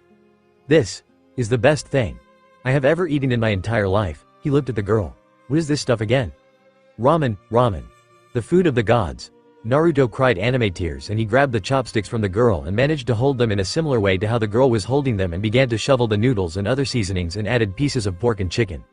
Naruto then tilted the bowl to his lips and drank the broth before releasing a sigh of content. That was good. The girl could only gape in shock at the speed at which he had just downed the bowl. The blonde looked at the ramen chef and hailed him out. "Oi Ji-chan, another bowl over here." The ramen chef, Tucci, turned and glared at the person who dared call him old only to blink when he saw it was just a young boy. The ramen chef also took note of the disbelieving look on the server's face. "Ayame-chan. What's wrong?" He ate the ramen so fast," she replied. "Tu-chan. It was gone so fast." Tucci chuckled before grabbing on his prepared bowls of ramen and laid it in front of the blonde Dragonslayer who stared at it with a wild look in his sapphire orbs. "Ayame, people eat ramen quickly, but I think you're done. Can I have more?" The old man and his daughter turned and their eyes nearly bugged out of their heads when they saw the empty bowl. A single noodle strand was all that remained of the bowl's contents, only to be snatched up in the namikaze's fingers and suffer the same fate as its brethren. Tucci adjusted his hat as he suddenly felt as if he were being challenged. The other members of the restaurant were also getting a bit curious as to what Tucci was doing as they saw him suddenly bring 3 of his extra-large bowls and laid them out in a straight line before the 6-year-old. "Eat," Tucci said as he took out a stopwatch. With the click of the watch, Naruto dug in and within a matter of 30 seconds, he had completely engulfed the contents of the first bowl. The people around the ramen shop were shocked at Naruto's speed and immediately got up and began to gather around him and urging him on. "Eat, eat, eat, eat, eat, eat," they chanted and Naruto smiled as he finished his second bowl in 20 seconds. Tucci seemed to pale. This boy was a ramen beast. A juggernaut who couldn't be stopped. Naruto then finished the contents of his third bowl and grinned widely, exposing his sharper-than-normal canines to the world before gesturing to the bowls. "That all you got, Ji-chan?" Naruto taunted. "Ooh," the chorus of bystander watched as Tucci suddenly began making bowls of ramen and delivering them to Naruto as fast as he could in each time. The blonde would engulf the food he had deemed the food of the gods. After a total of 12 bowls, Tucci had surrendered to his newest customer. "You win," the ramen chef said with a bowed head. The crowd around him cheered and patted the 6-year-old boy on the head, causing the boy to grin widely, and he had somehow gotten a kiss on the cheek from Ayame. Naruto chuckled and scratched the back of his head in embarrassment. The crowd then dispersed and the majority of them had left the shop as those ones had gotten a bit sick at seeing the Dragonslayer down so much ramen in such little time. However, while Naruto was basking in the afterglow of his triumph. "Here's your bill, Gaki." Naruto nodded and took the bill. He had been taught a little bit about currency, and in Magnolia, the currency was referred to as jewels. His total on the bill added up to the price of 14 bowls of ramen. 2 regular-sized and 12 extra-large, and came up to a whopping price of 16,000 jewels. A.N. 1,000 J is approximately $10 US. This note is mainly to satisfy anyone's curiosity for the conversion rate. Naruto nodded to himself and reached into his pocket and pulled out one of his gold coins he had taken from Agnologia. "Will this cover it?" he asked. Tucci and Ayame stared at the round piece of the precious metal. Tucci took the coin and bit it. It didn't bend, and when he scraped at it with one of his knives, there were no scratches revealing metal beneath to indicate electroplating. Tucci gaped and shook his head. Yeah, this will definitely cover it, and arigato, Gaki." "Call me Naruto, not Gaki," the blonde said to the man. "By the way, keep the change because I don't think there's enough of a comparison from jewels to the value of gold in your cash register." Tucci and Ayame laughed a little at his joke before Tucci pocketed the gold coin and then walked over to the register and pulled a decent amount of money. "Ayame, why don't you buy our new #1 customer some clothes and get him out of those rags?" "Nay?" Ayame happily agreed. She took off her apron and exited from behind the counter before grabbing the blonde and leaving the shop. The two traversed the streets of Clover Town. Ayame leading the prideful blonde towards the nearest clothes shop. Naruto paused and seemed to shudder inwardly when he stopped in front of the shop. The shop was a horrible, disgusting, positively frightening shade of pink. Naruto's sixth sense for danger kicked in and he suddenly began to back away from the store as if it was going to eat him. Ayame grabbed the boy and literally dragged him through the door. The bell that hung behind the door rung loudly and suddenly a little girl with bubblegum pink hair and green eyes appeared out from behind the counter. She looked to be the same age as Naruto and sandals, red pants and a blue t-shirt. A red ribbon was worn in her hair. She then ran over to a nearby door. "Ka-chan, we have customers," she called out. "I'll be right down, Sakura." The female voice of the young girl's mother echoed through the hallway on the other side of the door. Naruto cringed inwardly. His sensitive sense of hearing made their voices sound more deafening than they originally were. The young girl, now identified as Sakura, walked up to Naruto and tilted her head in confusion at Naruto. "Why aren't you wearing any clothes?" she asked. "I'm wearing clothes," he gestured to the pair of pants he was currently wearing. "Yeah, but you have no shirt. Or shoes. Or a pretty ribbon in your hair like me." Naruto sweat dropped. "I'm a boy, I don't wear ribbons," the blonde deadpanned. The door within the store opened and the children's attention became focused on the owner of the store. She was a pink-haired woman with emerald green eyes and thus it was shown where the dominant gene for Sakura's genotype and phenotype lay. She wore a pretty red dress and some black high heels. A silver wedding ring was worn on her right hand. "Hello, welcome to Haruno's.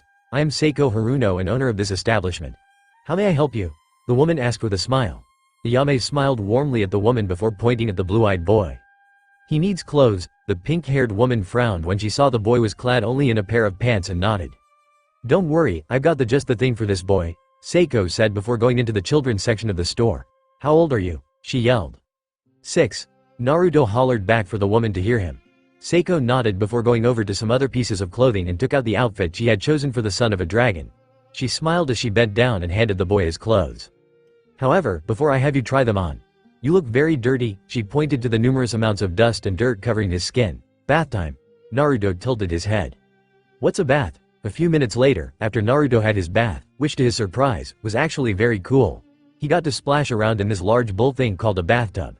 His hair was cleaned with this weird thing called shampoo, but it didn't taste as good as it had smelled. "The bottle lies," he had said when he had pointed to the Johnson's shampoo bottle which had a large "no tears" label on it. The thing got in his eyes and he was very sure that tears came out from how badly his eyes stung. He then sniffed himself after he was soaped down and he couldn't believe that he could smell this good. He was given this odd utensil called a toothbrush which, apparently, was able to clean his teeth with this minty tasting thing called toothpaste. Of course, having learned his lesson with the shampoo and the soap, he decided not to eat it. After that, he was given the clothes to try on and a few seconds later he stepped out of the bathroom with his new clothes. He was now wearing a black, long-sleeved t-shirt with a pair of dark blue jeans. He was also wearing a pair of white socks which reached up to his ankles, but were hidden by the new pair of black boots he was wearing. Naruto looked at himself in the mirror and smirked. Not bad at all," he complimented. He turned to Seiko. "Arigato, Haruno-san." "How much?" The woman waved her hand. "No problem, this outfit is on the house. It's free," she clarified for him when she saw his confused look. Ayame sighed in relief because even if it was a child's clothes, clothing in Clovertown tended to be slightly overpriced. "Arigato, Haruno-san." He bowed politely before leaving the store with Ayame. Sakura watched the blonde boys retreating back before looking up at the older woman. "Ka-chan, do you think he'll come back?" Sakura asked.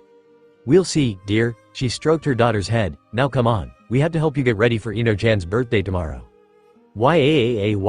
You look rather nice in your new clothes, Naruto-kun." Naruto grinned widely. However, his smile immediately dropped when he paused and turned to see 3 boys around Ayame's age were following them. "What do you want?" Naruto growled. The boys chuckled at the tone of voice the smaller boy had used. "Ooh, scary. We just want to talk with Ayame-chan is all." The brown-haired girl sighed before face-palming. "Roy, I've told you no at least 1,000 times already. I will not go on a date with you," the ramen server said. "Oh come on, Ayame-chan. Where else in all of Fury are you going to find such a catch worthy of your beauty?" The brown-haired boy, identified as Roy, said with a pompous grin on his face. The boy was wearing rather nice clothes, so Naruto came to the conclusion that he was a spoiled little rich boy. Just like the other 2 boys who stood beside him. Ayame growled at Roy before taking Naruto's hand. "Come on, Naruto-kun. I have to show around town some more," Ayame said as she turned and walked off with the young Dragonslayer. Naruto looked back slightly and grinned at the surprised looks on the 3 boys' faces. However, he sniffed the air and sensed the anger coming off the boy. Naruto would stay for a while more with his new friend before going back to his father. After a few more hours of Ayame showing Naruto around Clover Town, they had went to the flower shop, Yamanaka's flower shop, where Naruto met a friend of that Sakura girl's, Ino. She was a girl with platinum blonde hair, sky blue eyes, and seemed to have a tomboyish attitude. He also met two of Ino's friends, Choji Akamichi and Shikamaru Nara, who he was on rather good terms with since they didn't annoy him. After making his new acquaintances, the young ramen server decided to show Naruto the last area on her tour. Central Park, Clovertown. Welcome to Central Park, she said with a happy tone. Naruto gazed in awe at the sight, and the fact that it was sunset enhanced the effect the light had on the area. The park was very spacious and was about as large as Agnologia in terms of length. Lush, green grass covered the area with a few large trees here and there. Not as large as the ones in the mountains where he and Agnologia lived, but large nonetheless. There was a large pond where a family of ducks were now about to walk out of. The mixture of oranges, reds and purples from the sky reflected off of the water's surface, and Naruto could only stare. No words could describe the scene before him. This is really cool, Ayame Ne-chan, Naruto said. Ne-chan, the brown-haired girl questioned. Naruto turned to the girl and nodded. Uh-huh. That is what people call girls they see as sisters, right? He asked innocently. Ayame giggled at the blonde and ruffled his hair. Of course, Naruto-kun, and you're going to be a good little brother, right? Naruto nodded before his ears twitched and the wind shifted, allowing for him to get a grasp of the scent. Come out. I know you're there, Naruto yelled. Ayame looked confused until she saw Roy and his two friends walk out from behind a nearby tree. You just can't take a rejection, can you, Teme? Roy narrowed his eyes at the Dragonslayer's insult before looking at Ayame. Come on, Ayame. Just give me a chance, Ayame shook her head. No means no, Roy. Why can't you just go find someone else to chase? Roy gritted his teeth as he was rejected for the umpteenth time. I didn't want to do this, but you leave me no choice, Roy said softly. Huh? Ayame was suddenly tackled to the ground and her arms and legs were being held down by Roy's two friends. Ne-chan. Naruto gasped, only to see Roy smirking at the downed girl. Now then, if you don't go on a date with me, I'll make you watch as I beat the living hell out of the gaki, Roy said. Ayame's eyes widened. What the fuck? She said. Her grandfather often used the phrase when he was angry or confused, and right now, Ayame was angry. What kind of person are you? And besides, that makes no sense. It makes me less attracted to you knowing that you would assault a child in order to get me to go out with T-Ched, and his fists clenched in annoyance at the girl's outburst. You're a sigh. I really need to punch something now. The boy settled his gaze of the Dragonslayer of the Apocalypse and cracked his knuckles. Naruto got into a basic fighting stance that Agnologia had taught him. His right leg was placed ahead of his left, knees bent, and he held his arms out in the same fashion as his legs. His fingers were bent such that his sharpened nails were pointing towards his opponent. I'd like to see you try, Teme, Naruto said. Roy crackled his knuckles once more before lashing out with a punch towards the shorter boy. Naruto coughed as the punch hit him straight in the stomach before he was grabbed and slammed on the ground. Roy walked over and repeatedly kicked Naruto in the stomach. The 6-year-old grunted with each kick before he was raised up. Roy then dropped the boy and was caught in midair by a strong kick to the chest. Naruto flipped in the air from the attack, but just as he was about to touch the ground, he extended his hand and skidded along the ground and allowed his body to land on its feet. Naruto chuckled before looking up at his opponent, his round pupils now vertical slits. That all you got, Teme? Naruto. There will be times when you will come across opponents that are much larger than you. In order to beat them, you must wear them out. Naruto twisted his body and avoided the punch, stepping backwards while doing so. Roy lunged again, but Naruto ducked before rolling to the left as Roy tried to hit him in the face with his knee. Roy continuously tried to hit the elusive blonde, but began to tire. Stand. Fucking. Still, he launched jabs with each word. Then when the opportunity presents itself, strike back. Naruto smirked as he saw the sweat on Roy's brow before taking his chance. He remembered the movements Agnologia had him go through and used them. Left, right, kick, jump, right, land, roll, stand, twist, elbow, kick to groin, Naruto said to himself. He slammed a punch to the taller boy's knee joint, causing Roy to stumble down so Naruto could get in a good few shots, and now he landed a right hook to Roy's face and then lashed out with a side kick. Roy swung his fist to counterattack, but Naruto jumped to the side and made another right hook in midair. As he landed, he rolled such that he was now behind the kneeling boy and stood back up. He twisted and crashed his right elbow in between Roy's shoulder blades and then spun around and swung his leg back. And as my Dragonslayer, I expect you to not hold back. Roy released a high-pitched scream of pain as his testicles were seemingly crushed. Tears spilled from his eyes like river and his tongue comically wriggled out of his mouth and began to roll on the ground before curling into a fetal position, clutching his balls. Don't mess with Ayame Ne-chan, Teme, or I'll come back for your ass. He turned and looked at the two of Roy's friends. They gaped in shock at seeing their leader so easily defeated before running over to him to see if he was okay. Naruto looked at them before standing as straight as a pin. He placed his hands together as if he were praying. Naruto took a deep breath. He focused. His physical spirit. He envisioned it as a large ball of yarn in his mind's eye. He extended a thread from the ball of yarn that was his spirit and allowed it to flutter around in the air. Naruto felt himself being flooded with magic power. It was overwhelming, but in a good way.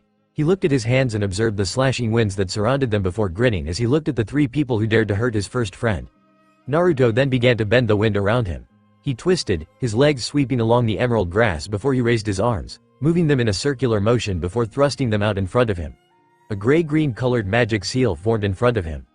A massive blast of wind crashed into the three of them, sending them flying off into the distance, and Naruto grinned toothily, like his biological mother, and waved at the soaring boys as they probably crashed down into someone's house. Naruto then turned to Ayame as she stood to her feet. "You okay, Nei-chan?" he asked. Ayame nodded before hugging Naruto. "Naruto, that was amazing. You totally beat down that guy, but I thought he hurt you in the beginning. Come on, I'll take you home to fix you up," Naruto chuckled before backing away from Ayame. "No worries, Ayame Nei." He flexed his arms and legs. "I'm fine. I heal fast." The two then began to walk back towards the ramen shop, and Ayame suddenly realized she hadn't asked Naruto a certain question. She fixated her gaze on the blonde Uzumaki. "So, you're a mage then?" she asked. Naruto shrugged. My 2-san told me I had once used my magic at the age of 1, but it sort of became dormant. He tried to remember the word the black dragon used. "Dormant? Yeah, that's it," he exclaimed. "Anyways, it's only now that I've been able to use my magic on my own. I can't wait to show him and prove to the Baka I can use my magic." Ayame giggled at her surrogate brother's words and ruffled his hair. "Well, I'm sure you will be proud to know you are able to access your magic again." Naruto nodded and paused when the two stopped in front of the ramen shop, which doubled as the house for Tuchi and Ayame. "Well, Nei-chan, I'll see you later," Naruto said with a grin. Ayame frowned. "But Naruto-kun, where are you going?" "My 2-san lives in the forest in the mountains. Taught me to fight how I did back there, but don't worry, Nei-chan. I'll do my best to visit when I can," Naruto said. Ayame nodded to the blonde Uzumaki before seeing him call upon his magic. "My 2-san told me a mage had done this once using magic like mine. Put wind in his feet and allowed him to move super fast," Naruto explained to Ayame, and the brown-haired girl watched as wind surrounded Naruto's feet. Naruto then got a serious look before taking off, a flash of gold and a dust cloud being the only indications of his movement. But Ayame's sweat dropped when she saw the boy had run straight into the side of a house. "I'll be needing to work on that," Naruto muttered. Ayame giggled at the blonde as he began his wind magic enhanced run again. Acknowledgia and Naruto's forest. Naruto stood in front of his beast of a father, and the dragon's eyes widened as he felt the large magic power he had felt when he had first met Naruto. Acknologia's facial muscles tugged and a large toothy grin appeared on his face as the wind seemed to bend to Naruto's will. Naruto twisted, his legs sweeping across the dirt and patches of grass before raising his arms and twirling them in wide circles before thrusting them outwards. A gray-green magic seal formed, and then blast of wind rocketed forth, and the attack manged to form a deep indentation on the trunk of a pine tree. Acknologia felt pride at seeing his son using his first spell. The Gaki actually had some promise after all. Not many to be mages are able to access magic at such a young age and cast a spell as well. "Well done, Naruto. By the way, I approve of your choice in clothing. Black suits you," the black dragon said. Naruto narrowed his eyes at the beast. "You're just saying that because you're black?" Acknologia blew Naruto down with a small exhalation of breath from his lungs. "Anyways." Naruto stood back up and dusted his new clothes off. "Now that you have finally been able to access your magic, it is now time for you to learn my techniques. Though seeing as you are using wind magic, I will also teach you the little bit of wind magic I picked up from Cyclonus before I was denied my right to be Dragon King." Naruto tilted his head in confusion. "2-san, what do you mean that you were supposed to be the Dragon King?" Naruto asked. "Did something happen that caused you to get kicked out?" Acknologia remained silent, but the memory of what happened that day caused Acknologia's rage to spike. The dragon roared and turned before slashing down a couple trees and then stamping on them. Naggedy at the sight of the destruction, but then paused when he saw the look in Acknologia's white eyes. The pure rage seemed to radiate off of the dragon in waves, and it seemed to be a different kind of anger to the anger that the dragon of the apocalypse felt when he was mad at Naruto. This seemed much less restrained, and it could be seen by the giant craters left by Acknologia's crushing of the trees. Acknologia took a deep breath as he calmed himself. He looked at the blank look on his son's face. "You seem mad," the boy stated, causing the dragon to sweat drop at the boy's obvious statement before chuckling. "If you wish to know, I will tell you at a later date, but for now it's time to focus on your magic. Tomorrow, It will be time to teach you my magic, Agnologia grinned along with his son. They had both been waiting patiently for this day and now it was time. Bring it on. Year X 773 10-year-old Naruto Uzumaki Namikaze was busy with his training for the day. He was tasked each day by his father, the dragon of the apocalypse, Agnologia, to cause as much destruction as he could in 1 minute. Naruto always loved to destroy things and it was time he showed his father how much he improved in the past 4 years since he started learning Dragonslayer magic as well inventing his own techniques for his wind magic. Mokashiryu no Sume, Apocalypse Dragon's Talons. Naruto slammed his Dragonslayer magic on the ground and the earth split apart forming a deep, wide crevice as an earthquake shook the land. He then went into a handstand and began to rotate as wind kicked up around him. Futon. Senpu Kyaku, wind style. Cyclone leg. Multiple arcs of slashing wind flew out of the cyclone surrounding Naruto's legs as he spun on his hands before bending his arms and leapt into the air and crashed his fists together as the grayish-green magic seal of his wind magic formed. Futon. Daitappa, wind style. Great breakthrough. Naruto punched the air and let loose 2 blasts of pressurized air before flipping in the air as he descended. Upon his descent, his arms became coated in sky blue magic, and slammed them down on the ground as he went back onto his feet. Mokashiryu no Habataki, Apocalypse Dragon's Wingbeat. Naruto clapped his hands together, arms outstretched, and a large shock wave of magic energy burst forth from his hands. The attack tore through the landscape like it was nothing, kicking up dust and dirt, and as the attack finished, Naruto began to rapidly rotate and the wind bent to his will as he summoned forth the elemental magic. Futon. Taistumaki, wind style. Tornado. The tornado caused many trees within the vicinity to fall to the ground as well, releasing blades of wind which seemed to slice cleanly through everything it came into contact with. Suddenly, the magic within the tornado began to be absorbed into Naruto's maw. He leaned back and took a deep breath of air, eating the magic within his own attack. Magic energy became visible as it swirled to life in his jaws before compressing into a single sphere. Mokashiryu no Hoko, Apocalypse Dragon's Roar. Naruto released the attack in the form of a beam of concentrated magic energy and it tore through the trees, stones, animal flesh and whatever it impaled along the way, incinerating them to nothing before the attack crashed into the ground about 100 meters away. The attack exploded outwards as a decent-sized dome of magic energy before dying down. Naruto was about to continue when his father's claw appeared in his path. That's enough. Your time limit is up. Naruto grinned widely as he observed the destruction he had just caused before turning to his father. How is that, Tusan? He asked. The dragon of the apocalypse surveyed the area. The earth was cracked and destroyed. Trees were knocked over, many of which were snapped cleanly in half by Naruto's wind magic or reduced to mere splinters or nothing at all from the Dragonslayer magic. Agnologia nodded. Seems you are improving. Your wind magic has greatly improved, which makes it hard for me to actually believe you invented those attacks on your own based off of the only wind attack I showed you that I picked up from Cyclonus, the one that you now call Futon. Daitappa. Your Hoko has become much stronger with age like I said it would, Agnologia said. Naruto nodded as he awaited the negatives of his destructive powers. However, your Mokashiryu no Sume is still too weak. You should be able to form craters upon impact, not just split the earth. Like so? Agnologia demonstrated by raising his own claws and slamming them on the ground. A large shockwave resulted as the earth seemed to cave in on itself and a large crater the size of 3 elephants formed from Agnologia's demonstration. Your Daitappa should be more destructive. It barely does more than cause dust clouds and maybe those tiny indentations in the ground. The power of wind is affected by 2 factors, Naruto. Do you remember those factors? Speed and pressure. Agnologia nodded in confirmation of his son's answer. Yes. And how do they affect wind? Speed allows for my wind attacks to hit with more force and pressure allows for my wind attacks to be able to store more power in a smaller size and thus it will be able to cause more devastation upon impact when I let it all loose, Naruto explained. His vocabulary had grown over the years from the intelligent dragon. The blue-eyed blonde saw the satisfaction in Agnologia's eyes. Though it was kind of hard to tell with the dragon having no pupils or iris. Exactly, now then. The black dragon looked up into the sky and watched the sun for a few seconds before looking back at the 10-year-old. It is time for lunch. Go fetch us some. Naruto nodded, but his eyes narrowed at his father. Wouldn't the mighty black dragon hunt for his own food? Naruto said with a disrespectful tone. Mind your tongue, boy. I made you what you are and it would be wise that you do not anger me. Says the overgrown garden snake, the blonde retorted, causing Agnologia to growl. You are lucky that seal still holds boy or else I would have eaten you since the day I found you, the black dragon snarled. You do know that I get your attitude from you, right? Agnologia snorted at the accusation. True, dragons tended to be stubborn and it was Naruto's dragon pride that caused him to act this way towards his surrogate father, but...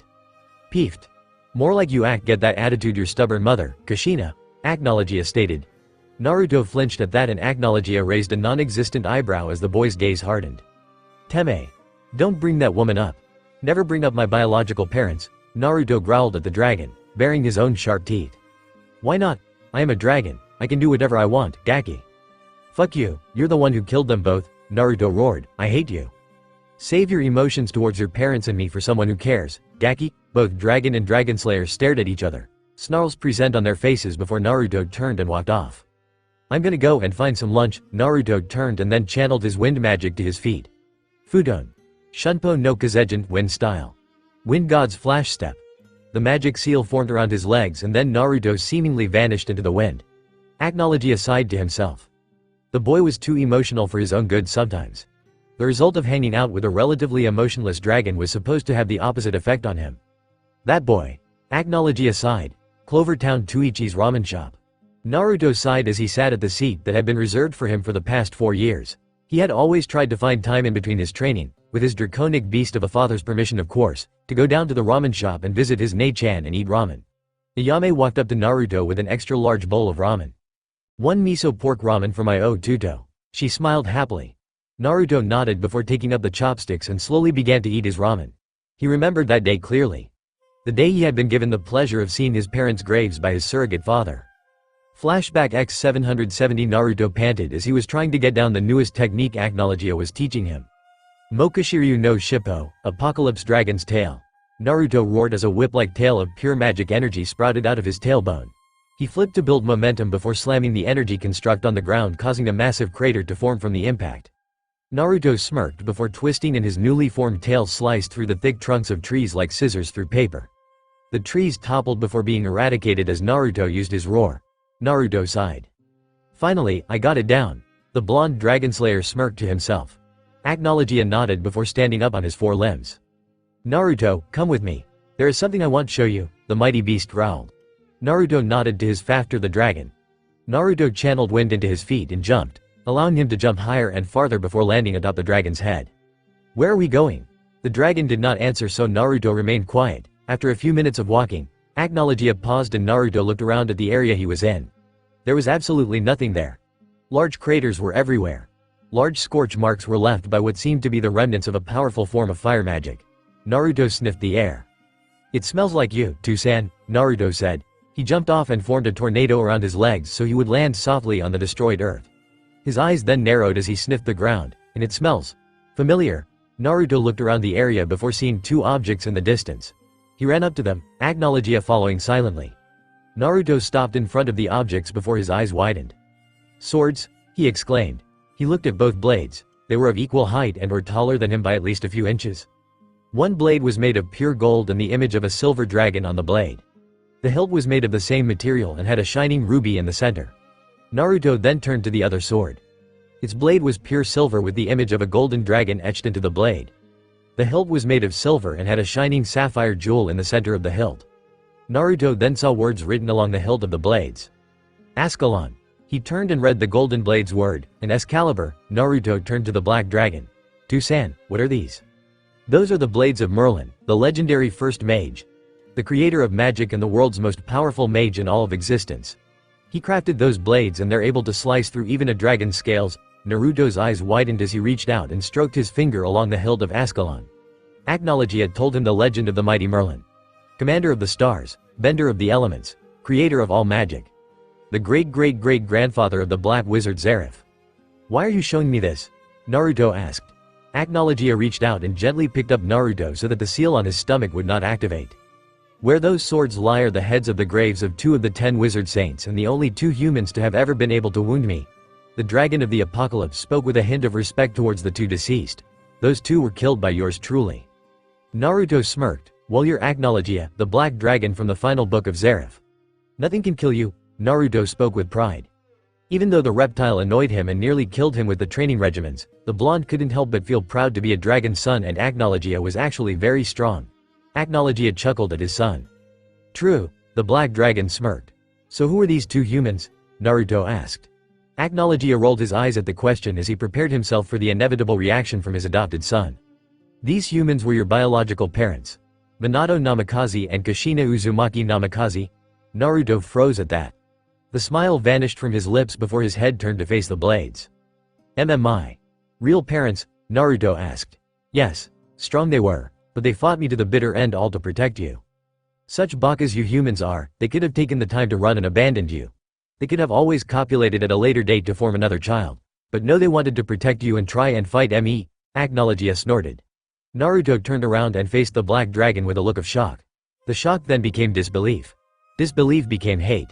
Hate became anger and anger changed into full, unadulterated rage. Naruto roared before inhaling magic. Mokashiryu no Hoko. The beam of energy rocketed towards Ankylogia and the black dragon let the attack hit him. Dragonslayer magic was true to its word as the attack actually hurt.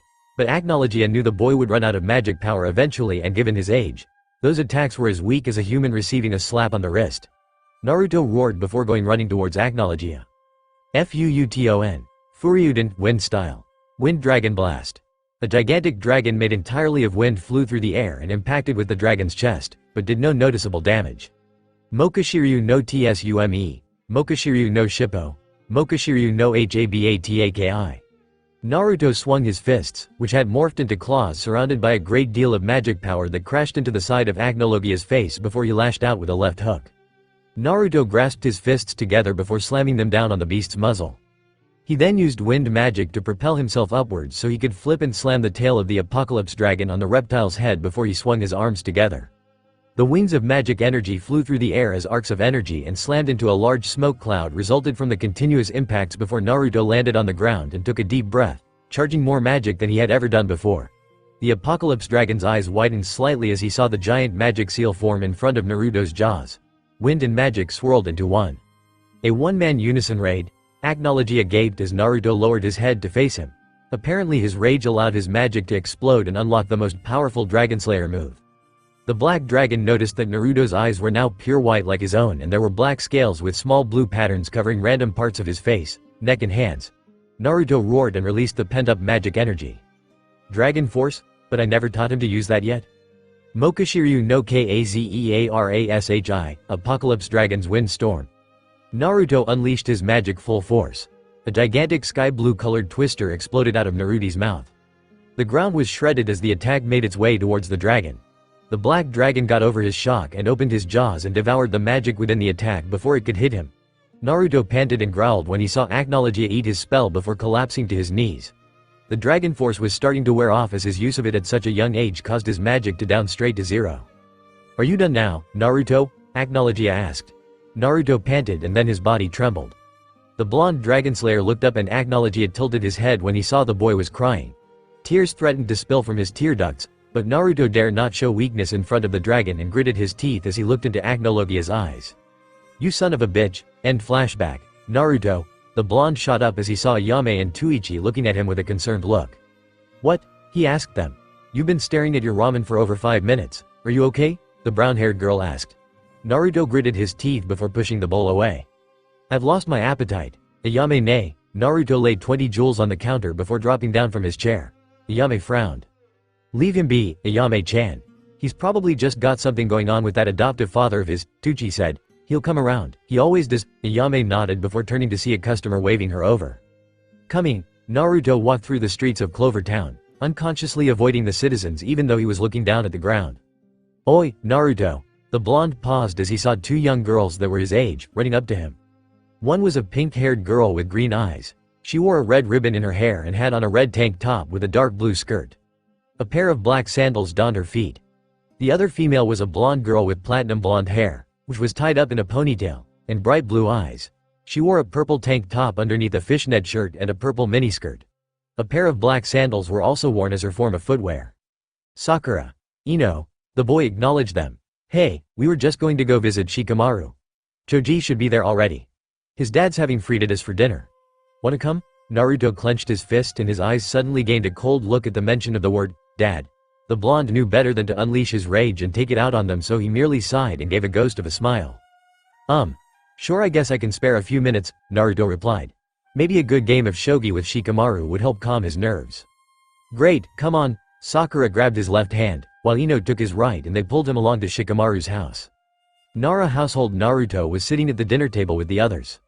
He was silent for the entire meal as he watched Sakura and Ino discuss things like makeup and what cute boys they had spotted at the clothing shop Sakura's mother, Seiko, owned.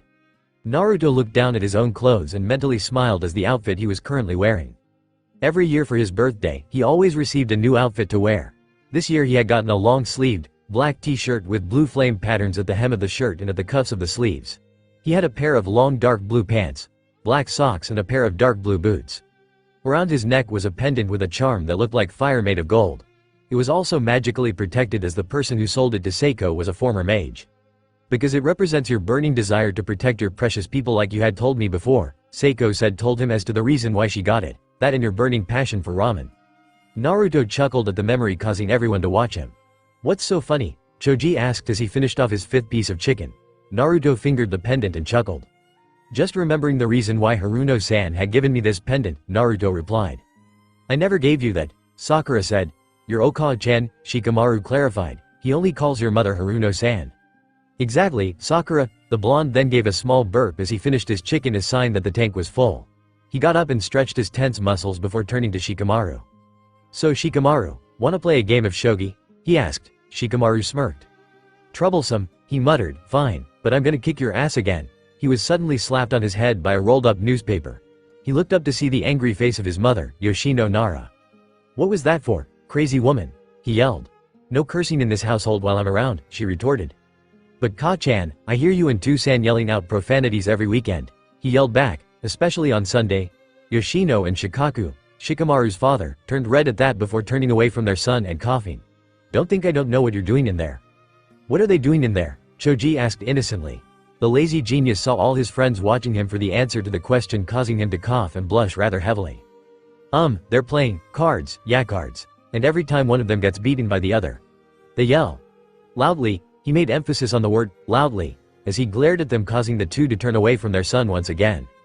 Go and play your shogi, son, Shikaku said as he covered his face with the Sorcerer's Weekly magazine in his hand, while Yoshino went to wash the dishes as the children left to go play shogi. As they set out the board and they arranged the pieces, Naruto and Shikamaru began playing. Shikamaru always sent out battle strategies that were sure to take down an opponent, but the thing that made the matches exciting, even for girls like Sakura and Ino, was the fact that Naruto always caused the Nara to become stumped. His unorthodox moves and unpredictable counterattacks and defensive maneuvers caused Shikamaru to always rethink his strategy. Shikamaru moved his knight while Naruto placed his bishop in the path of the knight, preventing it from reaching the lance that Shikamaru so very wanted to get rid of. It's funny watching Shika struggle, Ino commented. Look how red his face gets, Sakura added. The Nara child was becoming red with annoyance towards both Naruto and the unnecessary comments that the two females made. Would you mind not talking? He asked, gritting his teeth. Ino and Sakura got into mock-thinking poses. No, they chimed simultaneously. Shikamaru face palmed before sending out his bishop to kill Naruto's own, but as he did that, Naruto struck out with a pawn that Naruto had placed and Shikamaru had completely forgotten about due to his annoyed mind.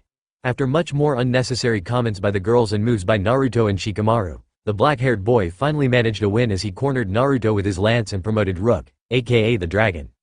Shikamaru grinned as he placed the promoted Rook in place. Naruto sighed. Well, you win again, Naruto said. Good game though, Naruto, Shikamaru said. But the dragon can never be defeated. Shikamaru then winced when he saw Naruto's face darken, covered by his spiky locks, with his mood and the blonde's grip suddenly strengthened. Never. Say that word again, Naruto growled, his pupils unconsciously becoming slitted. Naruto then stood up and walked towards the door. Thanks for having me over, but I'll be going now. Naruto then thanked Yoshino and Shikaku before leaving the house. The door closed behind the boy even though he did nothing to cause it to do so. It was as if the wind pulled it in on its own. What's with him? Sakura asked. I don't know. Shikamaru, what did you do? Choji asked his best friend. Shikamaru held his slightly paining hand before looking at the door. I don't know, streets of Clovertown, baka. That stupid dragon doesn't even understand, he never had parents to begin with. Arg, I hate that Tem. Naruto didn't even notice where he was going until he had stopped. He looked up to find himself at the pond in Central Park. Naruto stared into the pond before a leaf fell on the surface of the body of water.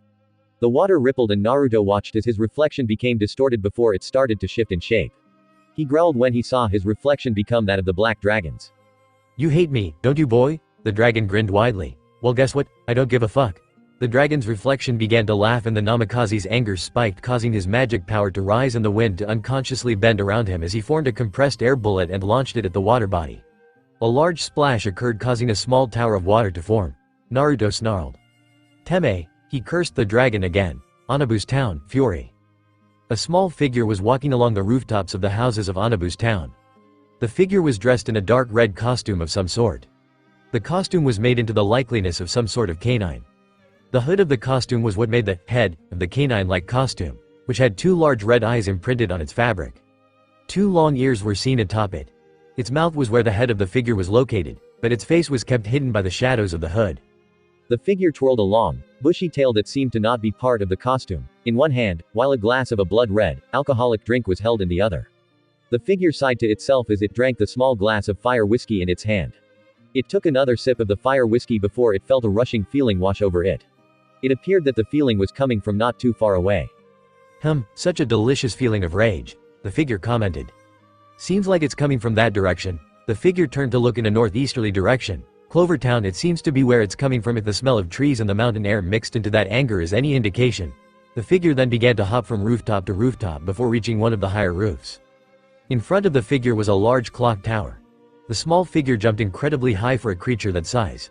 He landed atop the clock tower, dropping down, grabbing a flag pole and spiraled down it before using the momentum to fly off the air. The figure landed atop a lacrima-powered carriage as it zoomed along the road. Anabu Station, last call for the train to Clover Town. The ticket manager for the train called out. The train released a hiss as its lacrima-powered engine began to activate. The mechanics in the vehicle roared to life. The train released a loud whistle as the steam exited through the top of the train. However, just before the train took off, a small figure jumped atop the train. Phew, that was close. Nearly missed the train. This thing is a lot faster than Era, even with max speed. The figure said to itself as the train took off. The figure chuckled darkly as its facial muscles pulled upwards. Its black outlined lips parted to reveal sharp, white teeth. The canines were rather sharp too. The figure's head then rose as the wind funneled through the hood of the costume. "This is gonna be fun," the figure spoke as its eyes snapped open, revealing the crimson irises with black, vertically slit-shaped pupils. Central Park, Clovertown. Naruto huffed in rage as he continued to release blasts of wind magic at the pond. Acknowledgia. Uteme, Naruto insulted the dragon to himself once more before sending forth another futon. Daitapa. Call my attack weak, will he? Well, I'll show him. Naruto's rage spiked along with his magic for the umpteenth time that day, and no one had dared try to enter the park in fear of what was there as they felt the killing intent from the park's entrance. Naruto channeled wind magic into his hands once more and was about to unleash it when he heard a chuckle. Naruto turned and aimed his wind-enshrouded fist in the direction of the sound. The chuckle was heard again. Ah, such a delicious negative emotion, rage. I could feel it all the way from Anabu's town, you know? Naruto looked to see a small figure float out from behind a tree. Naruto lowered his wind-covered fist and nullified the magic energy he supplied to the attack. "Who are you?" Naruto asked before looking over the small figure's clothing. "And why are you dressed up in a fox costume?" The figure shrugged. "I like the costume," the figure replied, and that was when Naruto actually realized that the figure before him was still floating in the air. There were a pair of white, angel-like wings sprouting out of the figure's back. "Oi, you're flying," Naruto exclaimed. The figure face palmed. "I swear, you humans are such idiots," the figure mumbled to itself. "No, really? You sure I'm not being held up by a string?" the figure asked sarcastically. Naruto's eyes narrowed at how the figure didn't refer to itself as human, as his enhanced hearing allowed him to catch the figure's former phrase. "What are you?" Naruto asked. The figure floated over to Naruto before pulling back the hood of the fox-themed costume. Naruto's eyes widened as it felt like the world stopped rotating for those few seconds that Naruto stared at the true face of this unknown person, before he began to laugh. "You're a cuddly little pussy cat." Naruto roared with laughter, beating the grass with his fists. The crimson eyes feline had fur the same shade of red as his eyes. The ears and whiskers were a bit longer than that of a normal cat's. The tail behind it looked very canine-like, like a fox's tail. The tail was pure red fur, no tipping of white. The claws on the cat's paws were an obsidian color. The fur that covered the cat's eyes and eyelids were a coal-black color. Its mouth was outlined in black as well. Its small, black nose twitched in annoyance as it watched Naruto continue to laugh. The cat narrowed its eyes at Naruto before holding out its paw. A small sphere of flame formed in the cat's paw before it was hurled at Naruto. The attack landed right in front of Naruto, causing a small explosion that sent him flying back and towards the pond. Naruto quickly channeled his wind magic into his feet. Futon. Tobu, wind style. Fly. Naruto said as the wind around him surrounded his feet, making it look like he was standing on air. Futon. Tobu uses magic energy to allow wind to circulate beneath Naruto's feet in the form of multiple miniature tornadoes, and since wind is relatively invisible, it looks like he is standing on the air. This grants Naruto the ability to fly, but depending on the amount of magic being used, Naruto can move quickly through the air when in motion, or he could just simply float in the air. Just like the crimson-furred cat before him.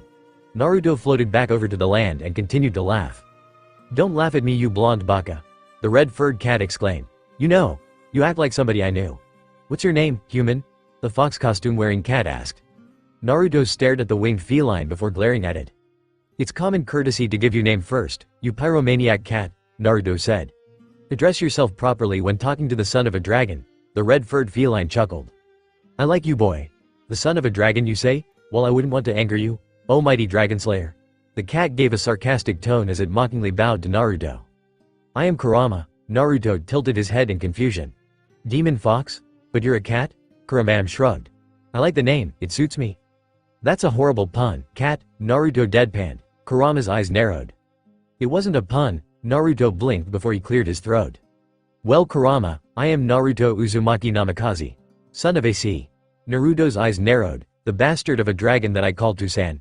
Kurama's looked a bit confused as he saw the hate in Naruto return. So that's where that feeling of rage came from. "Why do you hate your dragon parent?" Kurama asked. Naruto growled. "The fucking bastard killed my parents. I had gotten over it a few years ago, but he brought it up again and I just snapped. The stupid reptile doesn't even give a fuck. I don't know why the hell I'm telling you this.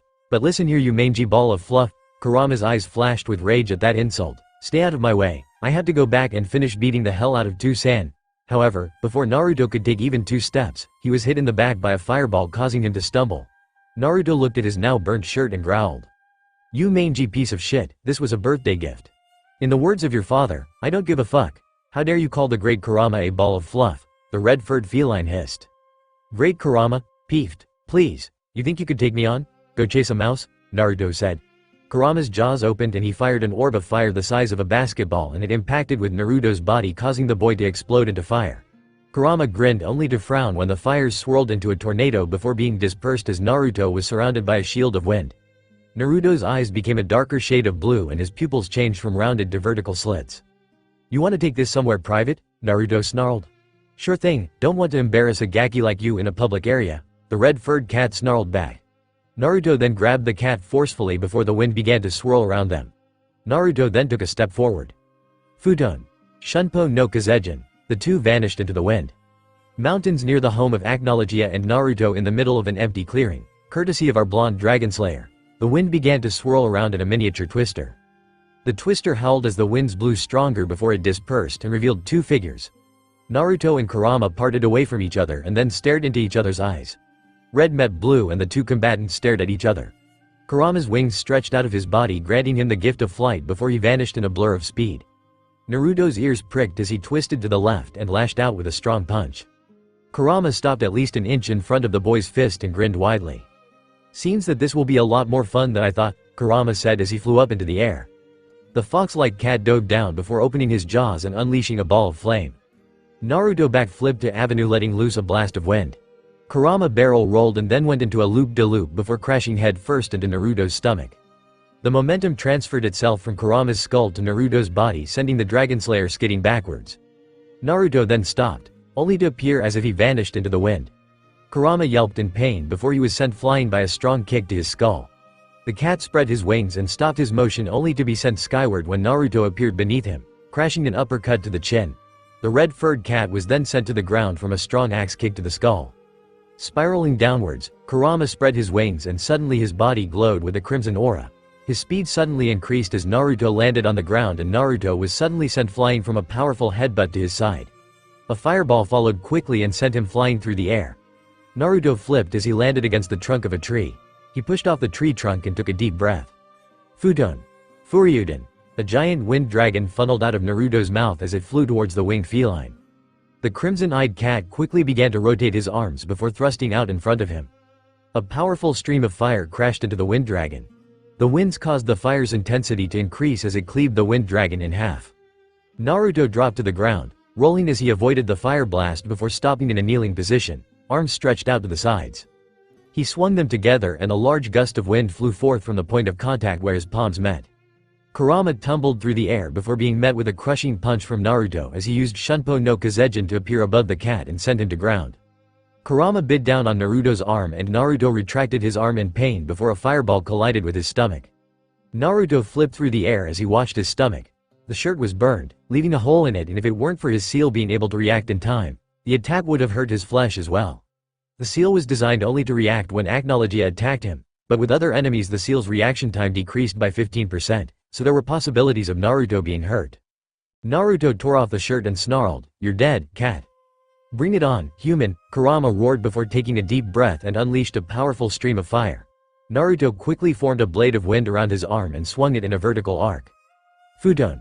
Kei's no Yaiba, wind style. Blade of wind. The wind blade extended and diverted the fire stream so that it parted directly down the middle and struck either side of Naruto. Naruto then rushed forth and brought down the blade in a vertical slash, aiming to cleave the cat in two. Kurama flew to the side before leaning backwards as Naruto followed up with a horizontal slice. The blonde rotated and lashed out with a kick and it slammed into the small cat's body, but the feline grabbed onto Naruto's leg and Naruto released a cry of pain as he was burned. The cat then released a loud, whatever the sound is that cats make when they're angry, and a powerful blast of fire sent Naruto flying back.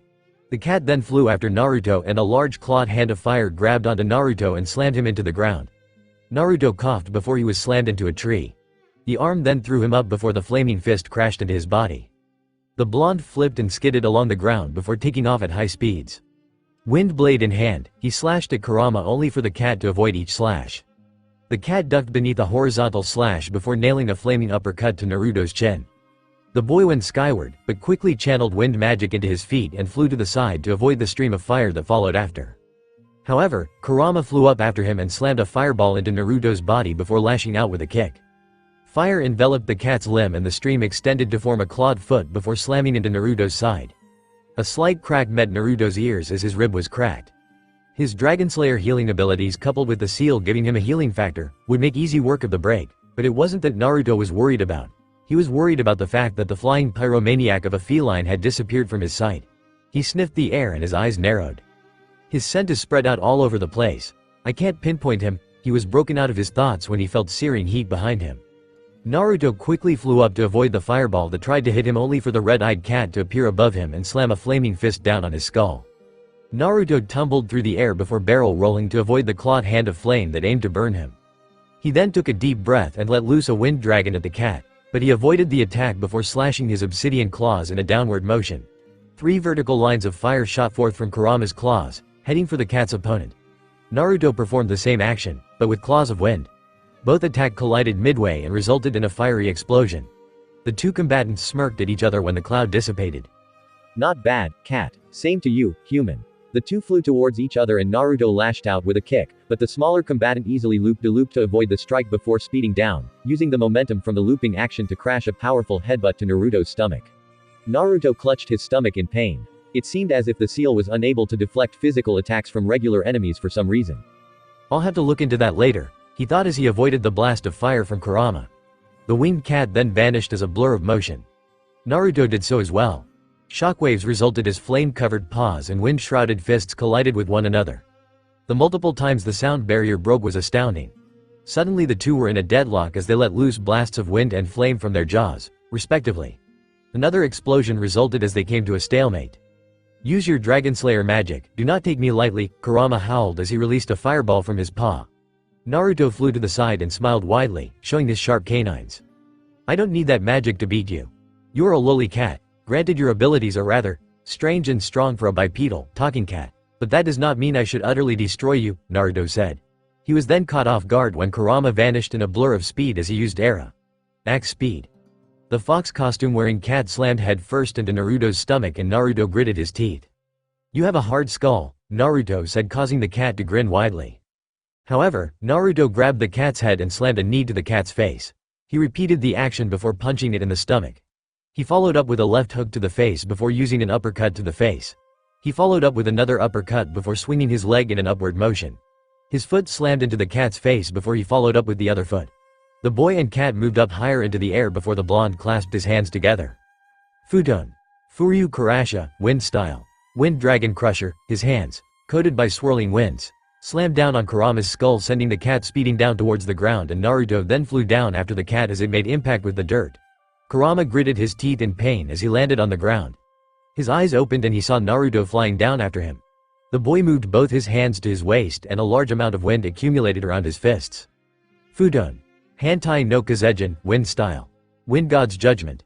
Naruto thrust his fists forward and a large typhoon shot out of his hands before taking the form of a large hand. The hand of a god giving the painful judgment upon its victim. Kurama's eyes widened as the attack was about to make impact. Kuso, the cat cursed. A large dome of wind formed as the atama and the winds increased in velocity for the entire 20 seconds that the wind dome was active. The winds then died down and Naruto smirked at the destruction. A large crater in the shape of a hand was what resulted from the attack. Small bundles of flame were scattered around the battlefield, as well as there being many a slash mark as evidence of Naruto's use of wind magic. However, Naruto's sense of smell was assaulted by the smell of burning oxygen and cat fur as he saw a pillar of flame suddenly erupt from the center of the hand-shaped crater. The flames died down as Naruto saw Kurama stand back up, an aura of fire surrounding him. "You nearly killed me with that. But I will make you use your Dragonslayer magic, human. I will not be underestimated," Kurama roared. Naruto then watched as Kurama's crimson eyes seemed to glow before the costume he wore suddenly became skin-tight, as if it became a second skin. The hood rose up and extended, giving the cat a longer snout. As the costume began to envelop his entire body and his fox-like tail grew larger along with his body. Naruto raised an eyebrow when he saw a fox the size of an adult wolf now standing before him.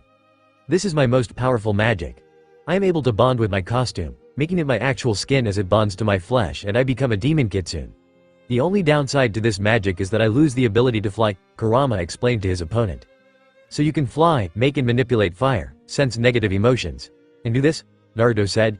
"You think you can take me?" Naruto was suddenly hit in the stomach as Kurama rammed into him. Naruto flew through the air before stopping as he saw Kurama descend to the ground. "But who needs to fly when I can jump like this?" The cat-turned-fox grinned widely. Naruto smirked. "Oh, so now you're a mangy mutt.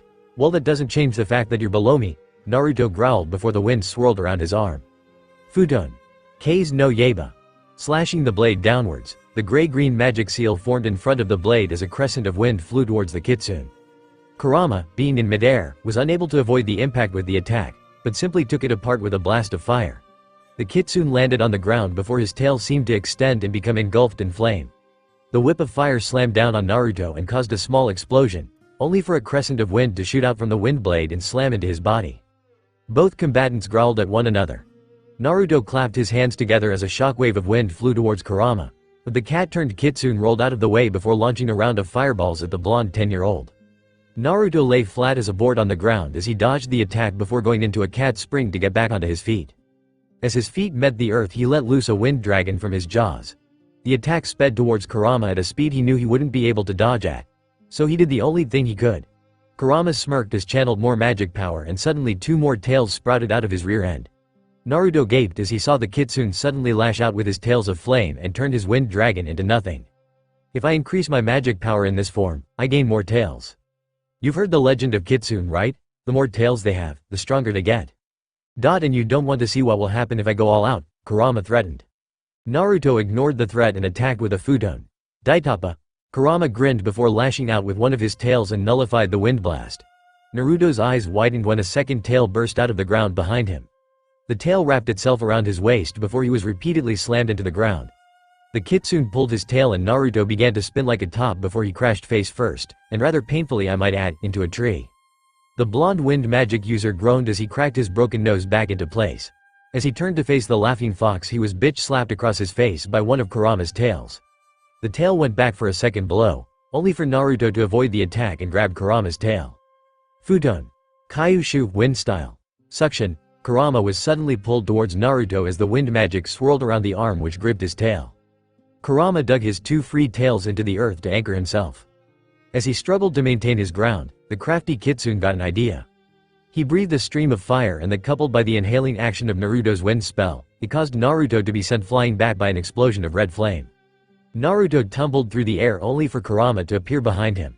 The former feline raised his hand-like paw and slammed it down on Naruto's skull, face-planting him into the earth. The fox then threw Naruto away before letting loose a fireball. The spheroid was avoided and Naruto sent forth a powerful blast of wind that nailed Kurama in the face, sending him skidding backwards. Futon. Shunpo no Kazejin. Naruto vanished into the wind before appearing behind the three-tailed kitsune and literally kicked him in the ass. The red-furred fox flew forward only for Naruto to appear in front of him and sent him skyward with a powerful kick to the lower jaw. Naruto flew upwards after the cat turned kitsune before slamming a powerful roundhouse kick to the face. The kitsune was sent spiraling to the left before he was sent back to the right by a right hook. Naruto followed up with an upward kick and then a 1-2 punch combo before ramming full force into Kurama's chest. The wind was knocked out of the kitsune as Naruto slammed his skull into Kurama's chest. Now you know how it feels to have a skull slammed into you, Naruto snickered as he saw Kurama fly away before slamming into a boulder. The boulder cracked as Kurama became embedded in the stone. Naruto took a deep breath and launched a futon. Furyuden at the fox. But the red-eyed kitsune broke free of his rocky confine and sliced the dragon in half with a flaming tail. The tail then extended and left a rather nasty burn on Naruto's right arm as it slammed into him. Naruto rolled with the blow and watched as the seal on his stomach glowed crimson and then his wound healed. Naruto fired off a few wind blasts at the three-tailed kitsune. Kurama leapt to the left to avoid one before lying down flat to avoid the second. He then rolled along the ground to avoid the final attack. Kurama quickly jumped back as Naruto appeared above him and slammed a wind-covered fist into the ground, causing a small crater to form from the impact. Kurama slammed headfirst into Naruto's body, but the boy grabbed onto the kitsune and slammed his knee into Fox's muzzle, causing it to release a yelp of pain. He then spun and threw Kurama away. Futon. Rikuden, wind style. Drilling air bullet. Kurama's eyes widened as he heard the name of the attack. How did that Gaki learn Shukaku's attack? Kurama thought as he breathed a column of fire and took out the wind blast in a great explosion. He then followed up, sending forth his forearm as it was enveloped in red flames. The flames extended, changing into an arm topped off with a clawed hand. The fiery appendage was avoided as Futon. Tobu. Naruto flew into the air only to be slapped down as Kurama had jumped to meet him in midair. The fox flipped in the air and all three tails burst into flame. Gra. Kurama slammed all three tails down on Naruto's head, sending him back to earth before unleashing a powerful stream of fire at Naruto. The attack caused a loud, powerful explosion as a result. Kurama landed on the ground and grinned widely. That'll teach the human not to mess with me next time. That is if he's still alive, Kurama smirked before turning his back on the smoke cloud that was Naruto. However, Kurama's ears twitched when he heard a sound. The three-tailed kitsune gaped as he saw a shadow within the smoke cloud as the figure within it began to laugh lightly. The cloud cleared and Kurama snarled when he saw the blonde boy was staling rather quickly as the seal on his stomach was shining a vibrant crimson. Naruto chuckled, causing Kurama to look confused as the Dragonslayer's chuckles grew louder and louder, until it became full-blown-out laughter. Kurama's eyes narrowed and released a ball of fire at the still laughing Naruto, only for the boy to suddenly stop laughing, and Kurama gaped as he saw the fireball shrink in midair as the magic energy in it was drained. The magic flowed into Naruto's jaws, revitalizing the boy and filling his magic power slightly. Thank for the meal before, Fluffball, and for this one, Naruto taunted the kitsune. Naruto then cracked his knuckles before his magic suddenly spiked. Kurama took a few steps back as he felt the dark feeling coming from the boy's magic. You wanted to feel the wrath of my Dragonslayer magic, right? Naruto asked. Kurama growled before sprouting out one more tail, giving him 4. Naruto took a deep breath as his magic began to swirl into a single condensed sphere of pure magic energy. Well then. Naruto swallowed the sphere and steam began to be expelled from his throat. I will show you my true power. Kurama suddenly felt the boy's magic power increase even more than what it was before. Kurama quickly raised his tails in front his now open jaws. Red and blue magic energy suddenly began to be drawn in from the Eternano in the air, forming a condensed purple sphere of magic. Mokashiryu no Hokoo, Bijudama, Tailed Beast Bomb and Apocalypse Dragon's Roar flew towards each other as powerful beams of magic energy. The attacks gave off so much residual magic power in the air that it managed to make all the people of Clover Town feel uneasy and made them wonder just what the hell was happening. The attacks were about to collide and the winner was about to be decided with this clash of magic. The two clashed, an unbelievably powerful dome of magic formed as a result of the clash. Both combatants then began to pour every little bit of magic power they had left into their attacks. However, just as the explosion went off, the energy exploded outwards, only to suddenly recede and head deep into the woods as streams of white light. A stomping sound was heard as trees were parted and Acnologia's open maw was revealed to both fighters, allowing them to view the dragon eating their magic energies. Acnologia swallowed the magic before turning to Kurama as he stepped in front of Naruto, protectively. Naruto's eyes widened as he saw the rage in Acnologia's eyes, but it was directed at Kurama. Back. Away. From. My. Son. Acnologia growled. Kurama whimpered as the dragon suddenly released a roar and Kurama, though managing to stand his ground, felt true fear before the dragon of the apocalypse. Blood red met shining white and Kurama suddenly envisioned his own death by many means. Death by claws, impaled by the stinger-like tail, incinerated by the dragon's breath attack. The scenes then caused Kurama to revert back into his costumed form before falling to the ground. Kurama had fainted. Agnologia looked at the crimson-furred cat and his eyes narrowed. What is a being of Aeolus doing in Earthland? Agnologia questioned himself. The dragon turned and looked down at Naruto. Naruto, are you alright? The blonde watched his father and couldn't help but feel shocked before smirking. Since when does the almighty Agnologia show concern? The dragon growled before the snarl became a grin. Since my son became an emotional, wimpy crybaby of a Dragonslayer. That's when. I'm going to have to beat the shit out your pathetic human body for nearly shedding tears in front of me. Agnologia then turned to Kurama and told Naruto to take him with them. Naruto picked up the small cat before the black-scaled reptile placed him atop his head. Agnologia's den. The three returned to the den, a fire crackling in the center of the dark cave as night was upon them. Kurama was now awake and was eyeing the dragon cautiously. So, Agnologia is your father? Kurama asked. Naruto nodded. The mighty dragon of the apocalypse growled at the costume-wearing cat. You are an annoying little exceed. You're lucky that you have impressed me with holding your own against my son. Otherwise I would have made you my meal. Kurama's eyes widened, while Naruto looked at the dragon with a confused look. What's an exceed? Agnologia gave no reply as he stared at the red-furred cat. The tension was exceptionally high between all three members of the den before Naruto got up. I'm going for a walk, he stated. Kurama, not wanting to be alone with a large reptile like the black dragon, followed after the blonde. The cat said. Naruto questioned. Graves of Minato Namikaze and Kushina Uzumaki. Naruto stood in front of the swords, Ascalon and Excalibur. Their blades ever shining, untouched by the eroding capabilities of time and the elements, void of any rust, wear or tear. Their blades shone in the light of the full moon. These were my biological parents. Naruto stated more to himself than to the winged cat resting atop his head. Kurama remained silent, his evil-looking red eyes staring at the blades of Merlin. However, he suddenly felt Naruto fall to the ground, on his knees. He then bent over and slammed his fists against the dirt. They were my parents, and they're fucking dead. All because of that teme of a dragon, Naruto roared. Suddenly, 10 years of anger, sadness, hate. Every single bottled-up emotion Naruto felt towards the dragon and the fact that he was alone with no human parents caught up with him. Tears fell to the dirt, staining the earth. Kurama remained atop the boy's head and unconsciously began to stroke the boy's hair as a form of comfort. Why did Agnologia have to kill them? Why, Kurama? Naruto sobbed. Why? He continued to unload his emotional burden and Kurama could only stare and pat the boy's head. Because the cat had no answer. No answer at all. An entire hour had passed and Naruto and Kurama were still in front of the graves of Naruto's human parents. The boy's eyes were red from all the crying. The tear tracks remained on his face. His mouth had remained in an everlasting frown after he had finished crying. Suddenly, the sound of claws against earth were heard. The earth rumbled along with the rustling of foliage as Agnologia made his way over to the blonde. Get up, Gaki. It's late. You need sleep. You skipped out on your evening session of Dragonslayer training, so I will have to make it up with your session tomorrow. Agnologia received no reply. Kurama turned and looked at the dragon. The cat barely knew the human he was lying atop of, yes, but the boy's strength, not just physically and magically, but to be able to handle such a dragon as a parent for so many years and still be so stable was an achievement in Kurama's book. And when the dragon spoke, the cause of Naruto's misery right now, it caused something in Kurama's mind to snap suddenly. Rage exploded out of him and the crimson eyes of the fox-costumed feline seemed to shine. Though it was expected of a beast such as the black dragon, to not take into account the emotional burden that Naruto was carrying and as a parent, Agnologia should have at least been aware of it and tried to at least done something so that Naruto wouldn't end up having this kind of breakdown. You really are a TEME, Kurama shouted as he flew up into Agnologia's face. Naruto has been relatively alone for the past 10 years? You killed his parents, you made him a loner, only to wind up having you, the goddamn fucking dragon of the apocalypse.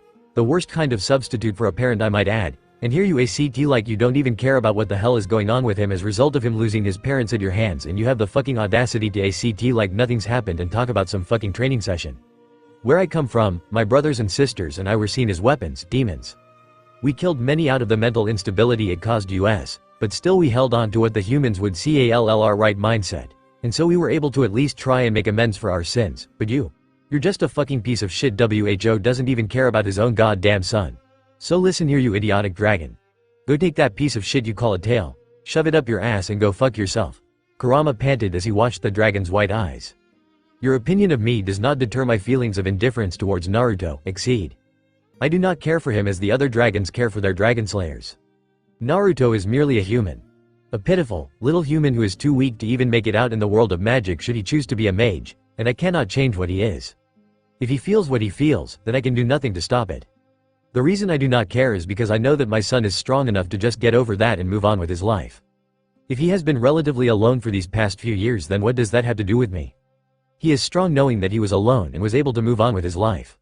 I care not for what your petty example of what you and your siblings went through in that parallel world of yours, and I do not care about the human race. I care about nothing, I feel nothing, but the boy has changed me somewhat. I have begun to experience the emotion of pride towards him because of his accomplishments. He has potential, and unlike other Dragonslayers, he was strong since the beginning. That is why he is my Dragonslayer and why I have not left him since day one. He is my son, and he is a true Dragonslayer. Kurama was in a state of shock at the dragon's monotone and at his reply, and as a result, he was left speechless and could not reply to the dragon of the apocalypse. Then, after what seemed like an eternity of silence, Naruto broke it all with just one question. Did they love me? He asked the dragon, still sniffling. The pent-up emotions of sadness and anger at not knowing his biological parents, only to find out they were dead, caught up to him, and the seemingly unbreakable scales of a Dragonslayer shattered, revealing the sensitive, vulnerable flesh beneath. Acknowledge aside. From what I could tell, even though I have never experienced such an emotion, your parents did seem to care about you more than you think they did. To fight me for your sake earned them my respect, and so, their corpses lie beneath earth instead of within my stomach. Though you are now my son, Naruto, you should be proud of the two humans before you. Though dead, they were powerful. Stupid. But powerful, Acknowledge admitted. Naruto wiped his nose on the sleeve of his shirt. Can you tell me about them, how they looked, acted? Naruto asked. Acknowledge patted the earth in front of him as he watched his surrogate son walk up to him and sit cross-legged on the ground. Acknowledge rested down, head arched so that he could stare into his surrogate son's eyes. In the short time I saw them, I had committed their images to my mind along with their magic abilities, so I can tell you. Better yet, I can show you. The dragon bent down and Naruto looked into the right eye of the dragon, and suddenly a magic seal sprung up around the eye. A hologram of Minato suddenly appeared in front of Naruto, causing the boy to back up in shock. Your father was a man with spiky blonde hair like yours, only longer. He had blue eyes like yours. Basically he looked just you, except with longer hair and a more tan complexion. His attitude, I would say, would be calm and calculating, making extreme battle plans in mere seconds, which is why it took me so long to kill them. Naruto interrupted the black-scaled reptile for a second. How long did it take you to kill my parents? He asked. Acknowledge mumbled for a bit, counting the numbers on his claws. About 10 to 15 minutes, the answer caused Naruto to gape. It was a miracle for somebody to last long against a dragon, let alone that long. And this was Acknowledge, the black dragon of the apocalypse and the most powerful dragon in existence next to the Dragon Cane. Your father used lightning make magic, an unknown magic called energy make, where he formed compact spheres of pure magic energy that were able to grind through possibly anything, but at dragon scales. He and your mother were also adept at seal magic, which is why you are now alive. Acknowledge swiped at the boy. But the blonde 7-year-old didn't move as the 5-point elemental shield activated and blocked the attack. When the seal vanished, the dragon continued. The hologram of Minato vanished before being replaced with the image of a red-haired woman. Your mother now, such a stupid wench. She was loud, constantly making battle cries, and she even managed to wound my pride with calling me an overgrown garden snake. Acknowledge snarled at the memory as he stared at the grave. Stupid wench. Anyways, she had long red hair, which is where you got those red highlights in your hair. I assume. Naruto felt his hair and smirked. So that's how he got those. He thought they were permanently dyed, that colored from the bloodstains he would get when Acknowledge had trained him. Gray-green colored eyes, I believe, is what she had. Her magics were seal magic and blades magic, which is rather different from requip since it only allows the user to summon bladed weapons. That same magic is what allowed her to summon forth Ascalon and Excalibur, which is what she used to give me this wretched scar on my arm. He said bitterly on the last part. You mean my Ka-san was the one who gave you that scar? Naruto shouted in disbelief as he had always asked Acknowledge where and how he got the scar on his arm, but he always refused to tell him. Now he's learning that it was his own mother was the one who left a permanent mark on his adoptive father. To my great displeasure of having a human be the one who gave it to me. But I suppose that just shows why the Blades of Merlin are known as dragon killers in the first place. Naruto was in shock before turning to the graves and knelt before them, gripping the sharp blades, ignoring the blood that flowed from his palms. He couldn't believe that the people buried beneath the ground, two individuals who stood up against his beast of an adoptive father, lasted 15 minutes, could use such powerful magics. Were his parents. Naruto then let them go and turned to face the black dragon. You killed my parents, you tried to eat me, kill me, since the day you met me for the past 5 years, but you're the one who raised me. You fucking overgrown garden snake. Acknowledgia growled. That was the same insult his mother had used before he had killed them. You may be my son, but you are still weak. I can snap your neck like a twig. The dragon of the apocalypse snarled.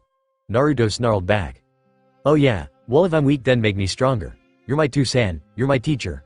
Make me strong or else you don't even deserve to be called a dragon. Naruto grinned as he saw Acknowledgia stood up to his full height, snarling before unleashing a terrifying roar. His wings spread to their full length and his tail lashed out behind him like an uncontrollable serpent. Do not insult my pride as a dragon, boy. Now if you want me to make you strong, then come and I will do just that. By the time X777 comes around, you'll be the strongest Dragonslayer in all of Fury and beyond. You're my Dragonslayer. You're my son, now show me your roar. Naruto took a deep breath as he let out his roar. The Mokashiryu no Hoko traversed across the land, destroyed everything in its path and Acknowledgia smirked down at the boy. Don't think for a second I'm going soft on you, boy. Acknowledgia proved that by swiping at Naruto. Though the seal protected him, Naruto still went flying through the air, bouncing against trees like a pinball on bumpers before flying back at Acknowledgia. But the black-scaled reptile caught the sphere and the seal vanished. Acknowledgia lay his palm flat as Naruto stood on it.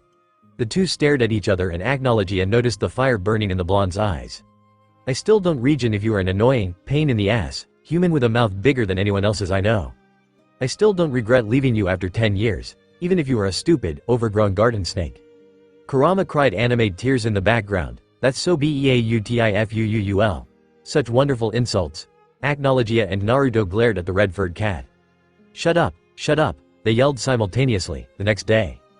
After the morning session of training, both Dragon and Dragonslayer returned to the Acknowledgia's den. Naruto and his draconic father watched as Kurama lay down on the bed of leaves with a questionable look. What? The cat asked. Why are you still here? Leave my presence, Exceed, the dragon of the apocalypse snarled. Kurama frowned. Nah, I like it here. The Kitsune part of me sees the Gaki as a notable ally, and besides, Dragonslayers are notorious for having Exceed partners. Naruto watched the cat. It's like a tradition. Besides, I need to see if the others made through safely when your dragon eventually leaves you. Naruto, the cat added as an afterthought. My son needs no partnership. He can handle things on his own, Acknowledgia said, but was actually taken off guard when Naruto grabbed Kurama by the tail and began to walk out of the den. Where are you taking me? Put me down, you baka.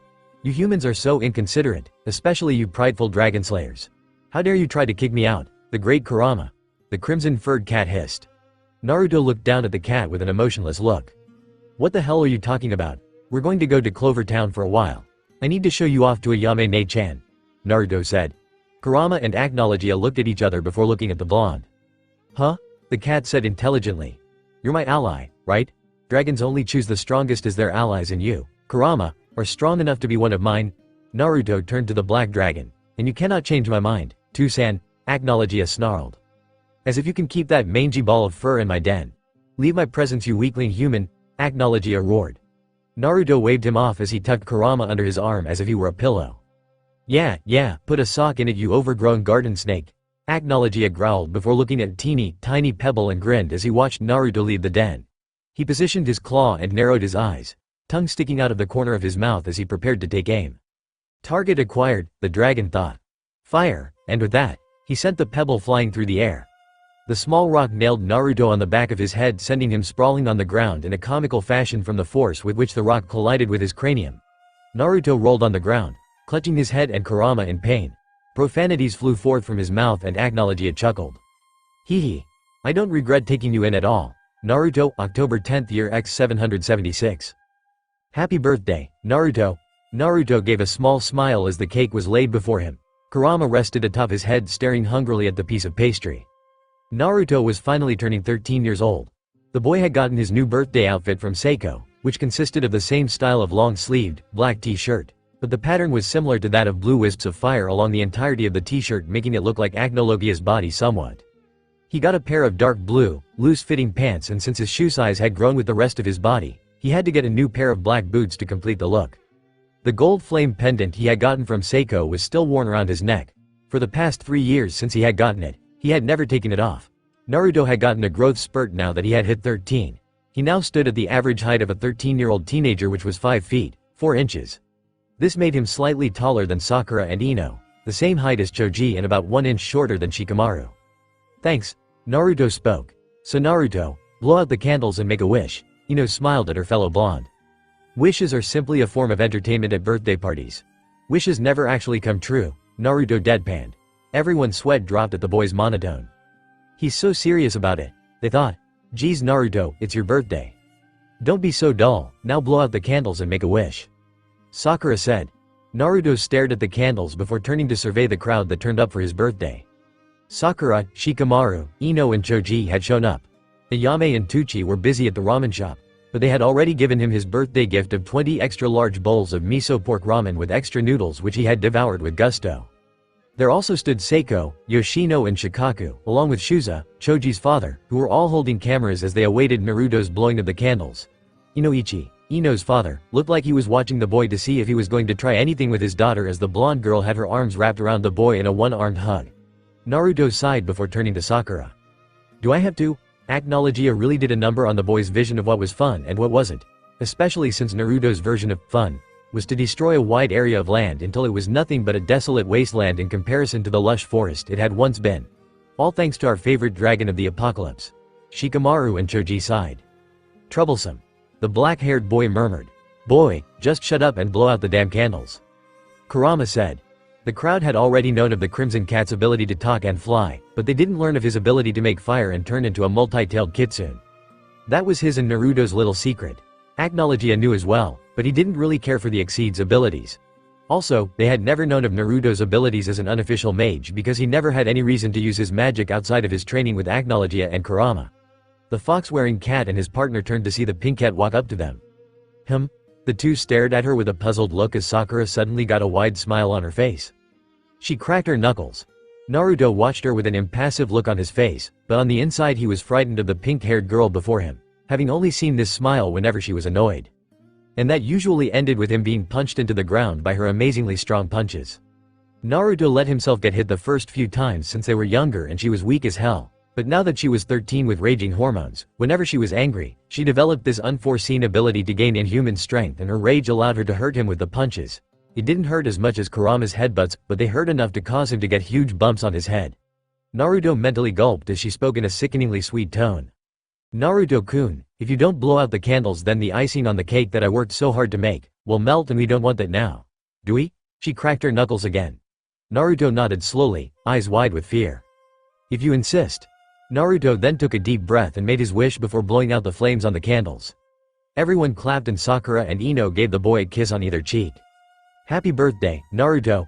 Naruto nodded as he accepted their presents. From Ino, he had gotten a large dark green backpack in which to carry his numerous presents.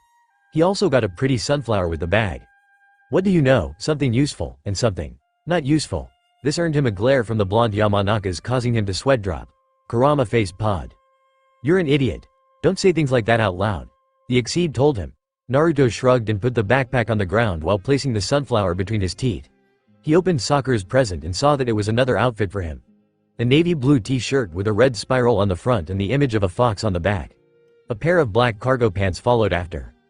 Thanks, Sakura, he said as he folded the clothes and placed them in his new backpack. From Shuza and Choji, he got a cookbook which was actually a great present in Naruto's mind. He learned a few things from Ayame on cooking, but now that he had a cookbook he could put those things to use and see if he can actually cook his own ramen. From Shikamaru's family, he got a shogi game for travel. The game had an electric lacrima in it that allowed for one to either play against an AI which had several skill settings, or the lacrima could be turned off so that two people could play the game. Thanks for the shogi game, I'm sure it'll cure me of whatever boredom I have. But why a travel version? Shikamaru shrugged at Naruto's question. You don't seem like the person who will stay here for long, Shikamaru said. Naruto smirked before putting the game away. After that, they had eaten Naruto's cake which vanished quite quickly due to a certain red-eyed cat. Kurama, I didn't even get a piece, Naruto said with a small glare at the cat. Kurama pulled back his fox head-shaped hood and grinned like the vulpine he could become. Tough luck, brat. The cat laughed as it wiped away a bit of frosting that was on the side of its mouth before eating said frosting. You're dead to me. I love you too. Naruto growled at the cat before feeling someone tap his shoulder. Naruto turned to see Tucci and Ayame standing behind him. Ji-chan, Ayame-ne-chan. Naruto's mood suddenly became happy at the sight of his grandfather and sister figures, respectively. He gave them both a hug. I thought you guys were still working and couldn't come. What happened? He asked. Ayame ruffled the shorter boy's hair. As if we'd miss your party, Ayame said. Closed up shop for the afternoon. Tuichi explained. Naruto grinned widely before laughing. Awesome. So can you make me more ramen, Ji-chan? Naruto asked with a gluttonous look on his face. Ayame and Tuichi sweat dropped at that. No, they deadpanned, eat your cake and ice cream. But Kurama ate all my. Wait, there's ice cream? Naruto asked.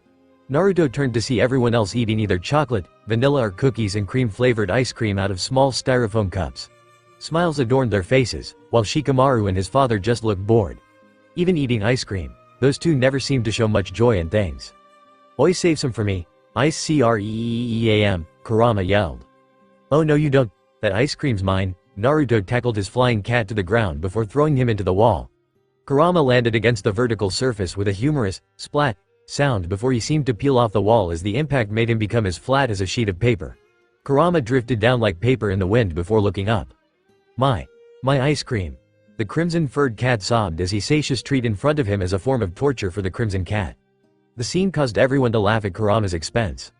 For the rest of the afternoon, Naruto spent his time at the party with friends and surrogate family members of the Haruno household, which was where the party had taken place. He packed up all his presents into his new backpack and then waved goodbye before he and Kurama left the house. See you later, guys, Naruto said. Naruto smiled a foxy smile before heading out of Clover Town towards the mountains. Naruto kept walking as Kurama flew next to him, the white wings of his era magic flapping to keep him aloft with the low air currents. Naruto and Kurama then looked back, watching the waving members of his circle of friends until they were out of his field of vision and vice versa. As soon as that happened, Naruto's and Kurama's facial expressions became serious, their gazes as hard as any stone. Come on. He said he had something to tell you before you left, Kurama said with a serious tone. Naruto nodded. Ah, let's go. Naruto then grabbed onto the cat before a gray-green magic circle formed around his legs. Futon. Shunpo no Kazejin. The two then vanished into the wind as the spell activated. Acnologia and Naruto's den Acnologia lay in his den, snoring peacefully. However, the sound of swirling wind caused the dragon to raise its head, shining white eyes snapping open. Acnologia was actually a very light sleeper despite him being a creature that required many hours of sleep.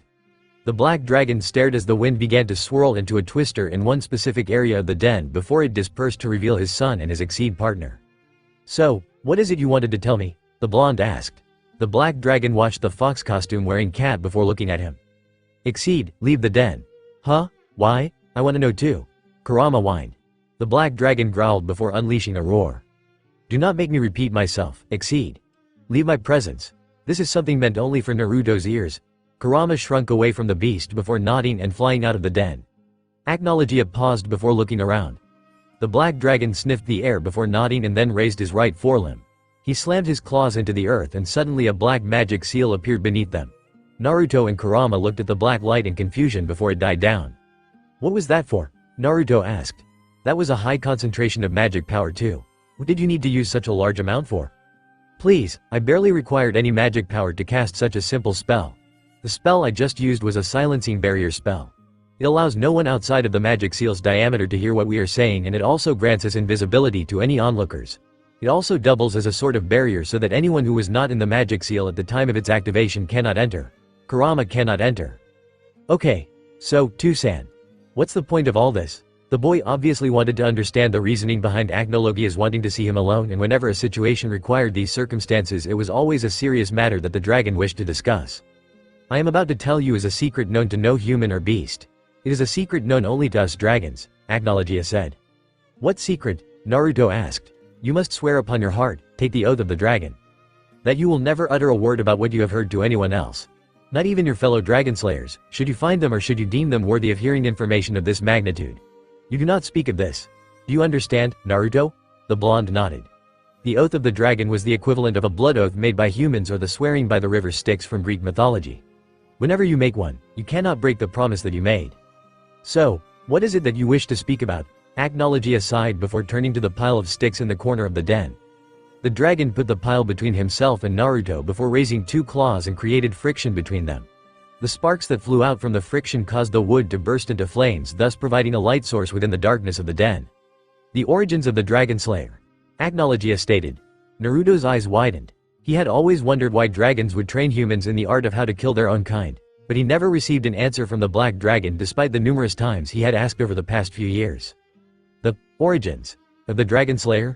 Naruto asked. Acknowledgea nodded. Are you willing to listen, because I am not going to repeat myself? If you have questions, make sure they are worth answering, for I will not tolerate stupidity from you, even if you are my son. Acknowledgea said. Naruto nodded. I will listen, Too-san.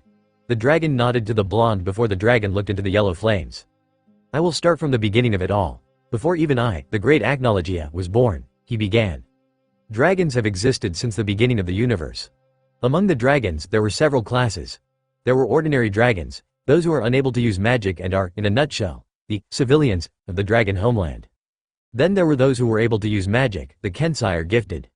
Then among the Kensei, you had those who were able to specialize in single or various fields of magic. Though many dragons could use the same type of magic, the same as how you humans are able to perform the same types of magic through your affinity for a certain magic. We dragons had leaders amongst our fields. The greatest of these specialized Kensei were those who mastered the elements of nature: fire, water, wind, earth, lightning, sky, metal. The list of these great dragons could go on for an indefinite amount of time. These dragons were known as the Genso, the elementals. Were there any dragons above the Genso?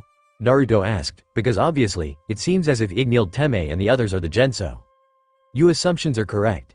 Ignil and the other dragons who have Dragonslayers are the ones who are usually members of the Genso. As to answer your question, yes. There are those above the Genso. The ones above the Genso in the hierarchy of dragon magic were the Yin-Yang dragons. These dragons are always twin dragons. These dragons govern the higher elements, light and darkness. They help to keep balance in the universe. But Too-san, if these yin-yang dragons govern over balance, then if one kills the other, wouldn't it cause one element to overpower the other? Naruto asked his draconian parent. The yin-yang dragons know of that fact, however that is why they are born with the ability to become immune to one another's elements. The enemy of darkness is light and the enemy of light is darkness. Thus they are weak against one another, but they know one cannot exist without the other. As a result, the twins cannot do anything that will disrupt that balance. Now above the yin-yang dragons are the ones who have been blessed by the gods themselves. These dragons were given powers that govern over the very laws of the universe. Time, void, force and energy. These four are the ones who rule over the dragon homeland and are known as the divine, and it is out of these four divine that the dragon king is chosen. All four of these dragons are siblings, but are not quadruplets, for the dragon ruler is determined by age and the eldest is made king and his siblings made his council of first dragon king had been gifted with force magic. Though, it is possible for the Dragon King to be challenged for his title, but there was never a time that had ever occurred for the Dragon King as given the strength of the previous kings. What if one of the divine is a female? Then that dragon loses the right to take place in the choosing of the king. There has never been a dragon queen in the history of the dragons. Not once. The sister to the Dragon King is made a member of his council of advisors. Tia sent it. Most dragons tend to be male. There is a 75% chance of a dragon being a male than female, thus leaving parents with only a 25% chance to obtain a female offspring. How many kings have there been? There have been 5 dragon kings. The current dragon king is the 6th. He is gifted with the use of void magic. The bastard, Acknowledgea muttered the last part under his breath. Now from these 4 dragons created the galaxies from their magic. They made the planets and the stars, and through the combination of their 4 powers, they gave birth to the various forms of life on the various worlds. Their proudest creations were the humans, whom they gifted with the skill to use magic. The humans worshipped the dragons and gave them many gifts in the form of burnt offering as a way of thanking the dragons for their skills. Of course, being dragons who take pride in their magic and adore praises just as any other dragon would, they accepted their gifts without question. However, during the time of the 4th Dragon King, a dragon of time, this Dragon King was a dragon who hated the humans because of their weakness. His hatred caused him to finally wage a war against the humans and talk with his council of advisors to aid in waging the war against humanity. The 3 siblings agreed, but while they aided their brother in preparing the assault on humanity, they, along with the Genso, had secretly journeyed to the human realm before the Dragon King could attack. They had not wanted the chaos that would have resulted from the oncoming war, and each member of the Genso and the council of advisors began to train a single child whom they deemed worthy to wield their element, in an effort to stop the Dragon King. The yin-yang twins were doing the best they could to aid in retaining balance, but the Dragon King had frozen them in time so that they could not do anything. Many years passed as the divine did what they could to stall the king by telling him to prepare certain countermeasures and whatnot. Their lies worked and the children of the dragons were given enough time to learn from their draconian teachers. Then, they attacked. Dragons flew down from the heavens and attacked the mages below. The pitiful humans could do nothing as they were completely at the mercy of the Dragon King and his army. Bodies were destroyed, blood was shed so many times that the earth was coated with it. However, the Genso and the other three divine attacked and turned the tide of the war in the favor of the humans. But the Dragon King and his army began to beat them back with their power and sheer numbers. However, that was when the mages they trained showed up. They used the magic they learned from the dragons and aided the three divine and the Genso in battle, and with their combined might, they killed the members of his army before finally killing the Dragon of Time himself. The humans reigned victorious, and in the end, the dragons bestowed upon those mages many titles. Masters of magic, elementals, gods among men, saviors. But one title stood out among them all, and it eventually came to become the known name to all mages who used the magic taught by the hands of dragons. That was the day that the Dragonslayer was born. So in order to make sure the next Dragon King who aimed to plot the downfall of humans would never succeed ever again, should he attempt that task, the Genso and the Council of Advisors began to teach children the art of the Dragonslayer. Naruto could only stare with wide eyes. The blonde teenager was in awe at the story, the light of the fire revealing said expression to the black dragon. So what happened after that? Naruto asked. Agnologia growled lightly. Nothing. After the fourth was defeated, that generation of yin-yang twins was released from their frozen positions in time and balance was restored. The fifth Dragon King was found, a forest dragon, and all was well and peace reigned in the dragon homeland. The sixth generation was founded later on, he explained. Naruto then got into a thinking position, staring into the small fire in front of him. So why are you telling me this? Naruto asked. Well, on the day of July 7th in the year X777, the current Dragon King is having a feast. The Dragon King Feast, which is used to celebrate the day of the defeat of the fourth Dragon King. All the Genso and the Divine are invited, and the dragons are forced to leave wherever they are should they face the Dragon King's wrath. The children that are being taught the art of the Dragonslayer are abandoned for it against the law of the Dragon King to notify their Dragonslayers about the event, as the Dragon King has the ability to watch over all dragons no matter where they are, and his void magic ability only aids in that ability. Only the other divine are able to escape the king's detection, and the word of the Dragon King is law. Agnologia said. Naruto's eyes widened. Wait, so you're leaving? Agnologia didn't get time to reply as Naruto stood up. But I've only mastered the basics and 3 of your secret Dragonslayer art attacks. How else am I going to learn to fight? How else is someone going to teach me what I need to know? How? Tell me, Agnologia? How am I supposed to be the Dragonslayer you want to be if you can't be there? Naruto breathed deeply as he stared into the dragon's white eyes. The black dragon bent down and stared deep into Naruto's eyes. Your frustration is understandable, boy, and it is evident that you wish to become strong.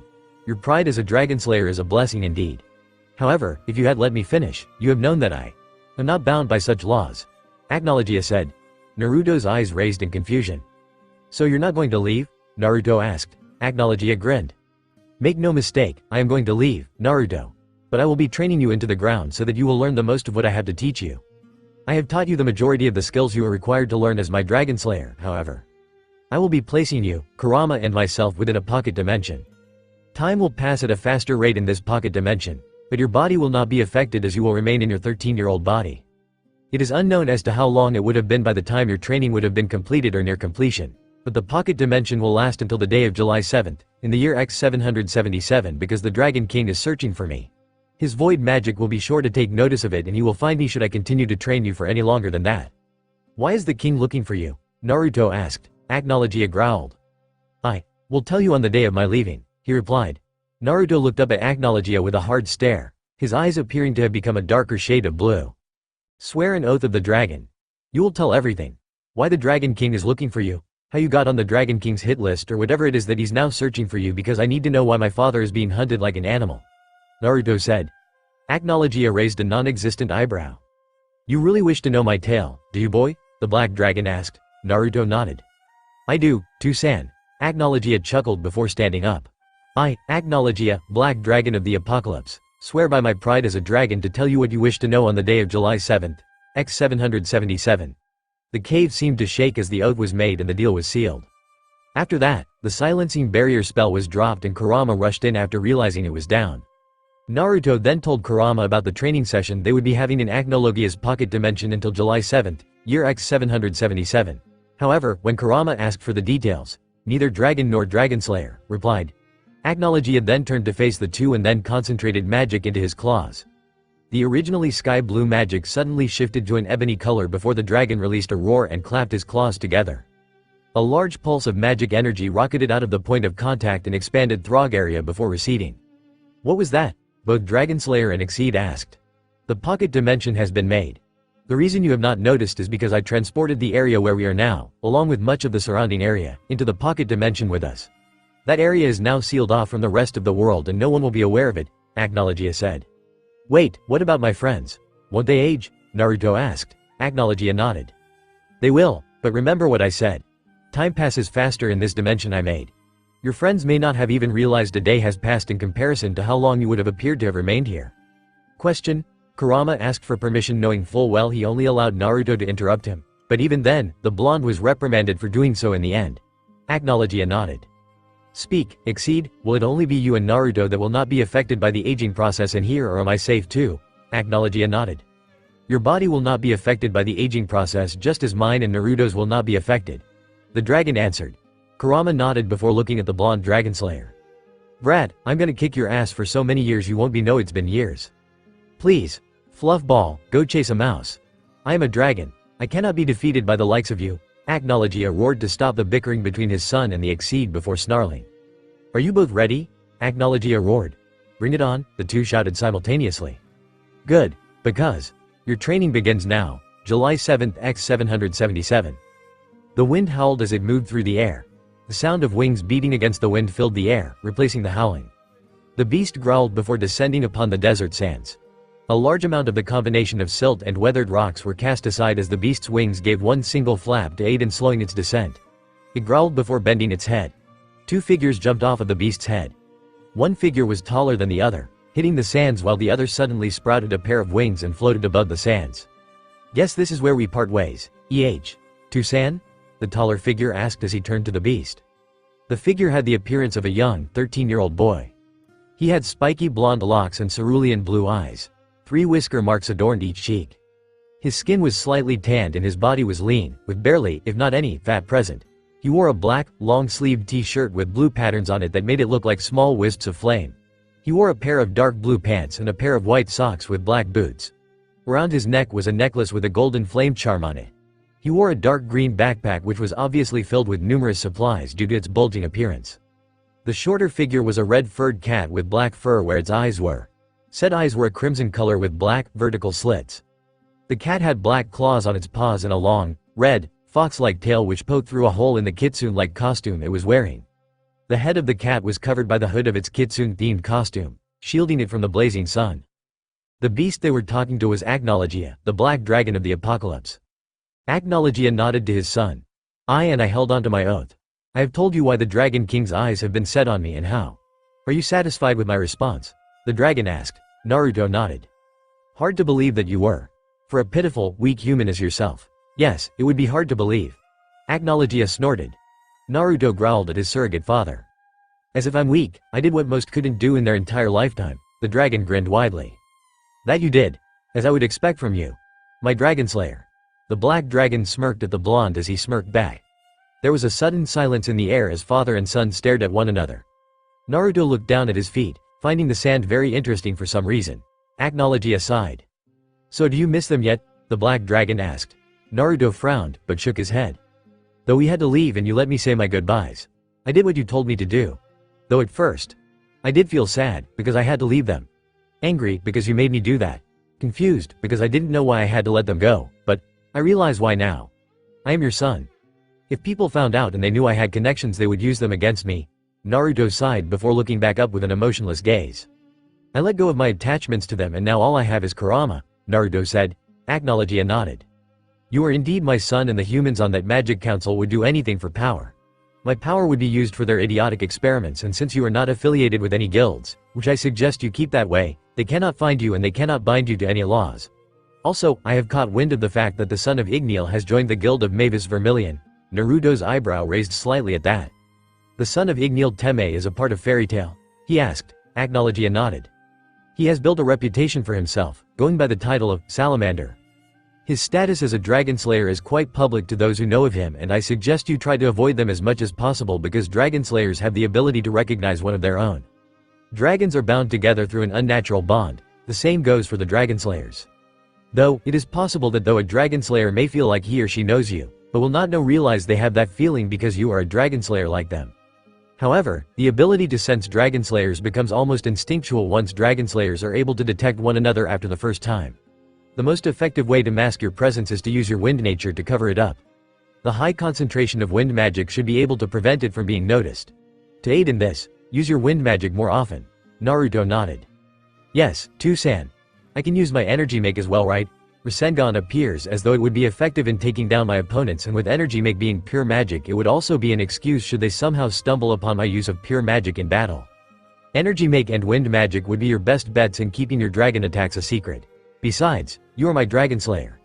They don't deserve the right to see my power as shown through your actions.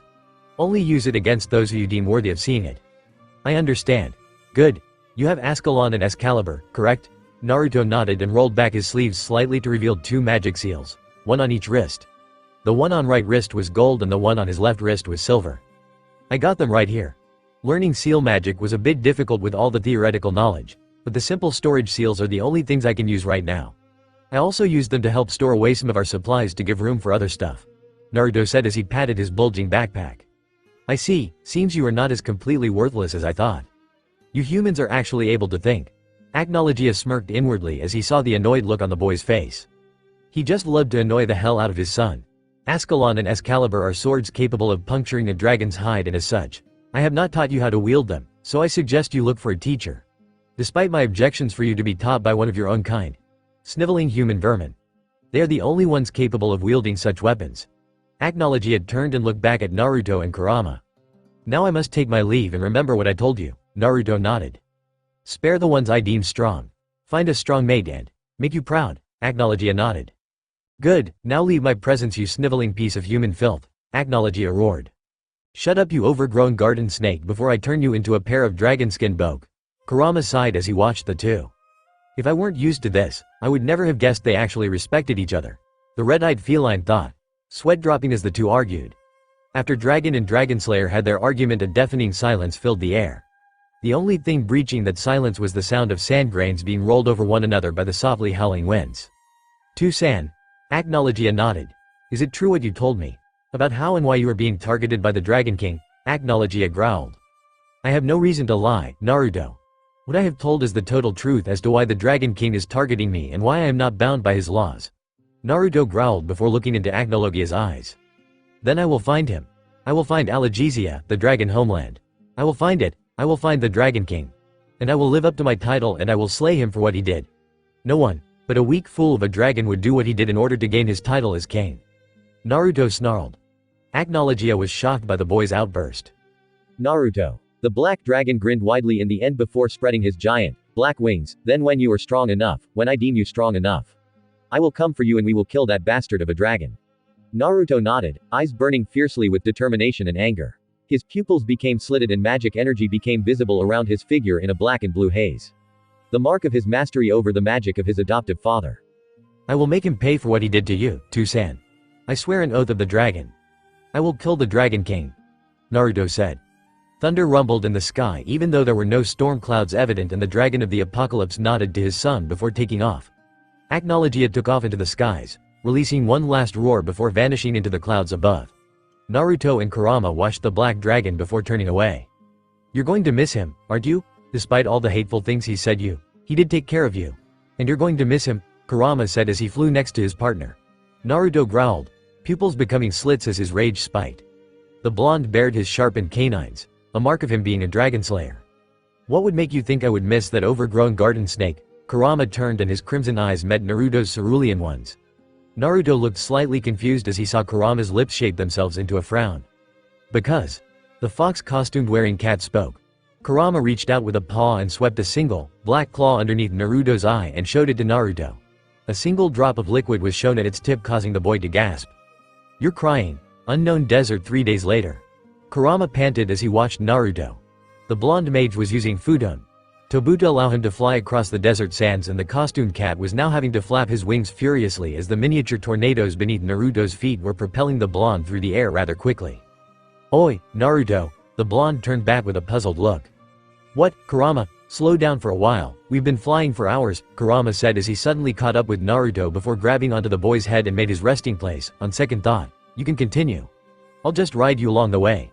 Naruto's eyes twitched at the cat as he saw it give him a vulpine grin.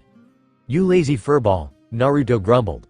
The boy suddenly caught a scent in the air and he suddenly stopped. Kurama gripped the boy's locks tightly to keep him from flying off, and due to Naruto's tolerance to pain, he barely felt the pulling of his hair roots as Kurama flew forward from the sudden stop. "Naruto, why'd you stop?" the cat asked. Naruto's eyes narrowed before sniffing the air. "Do you smell that?" he asked the Exceed.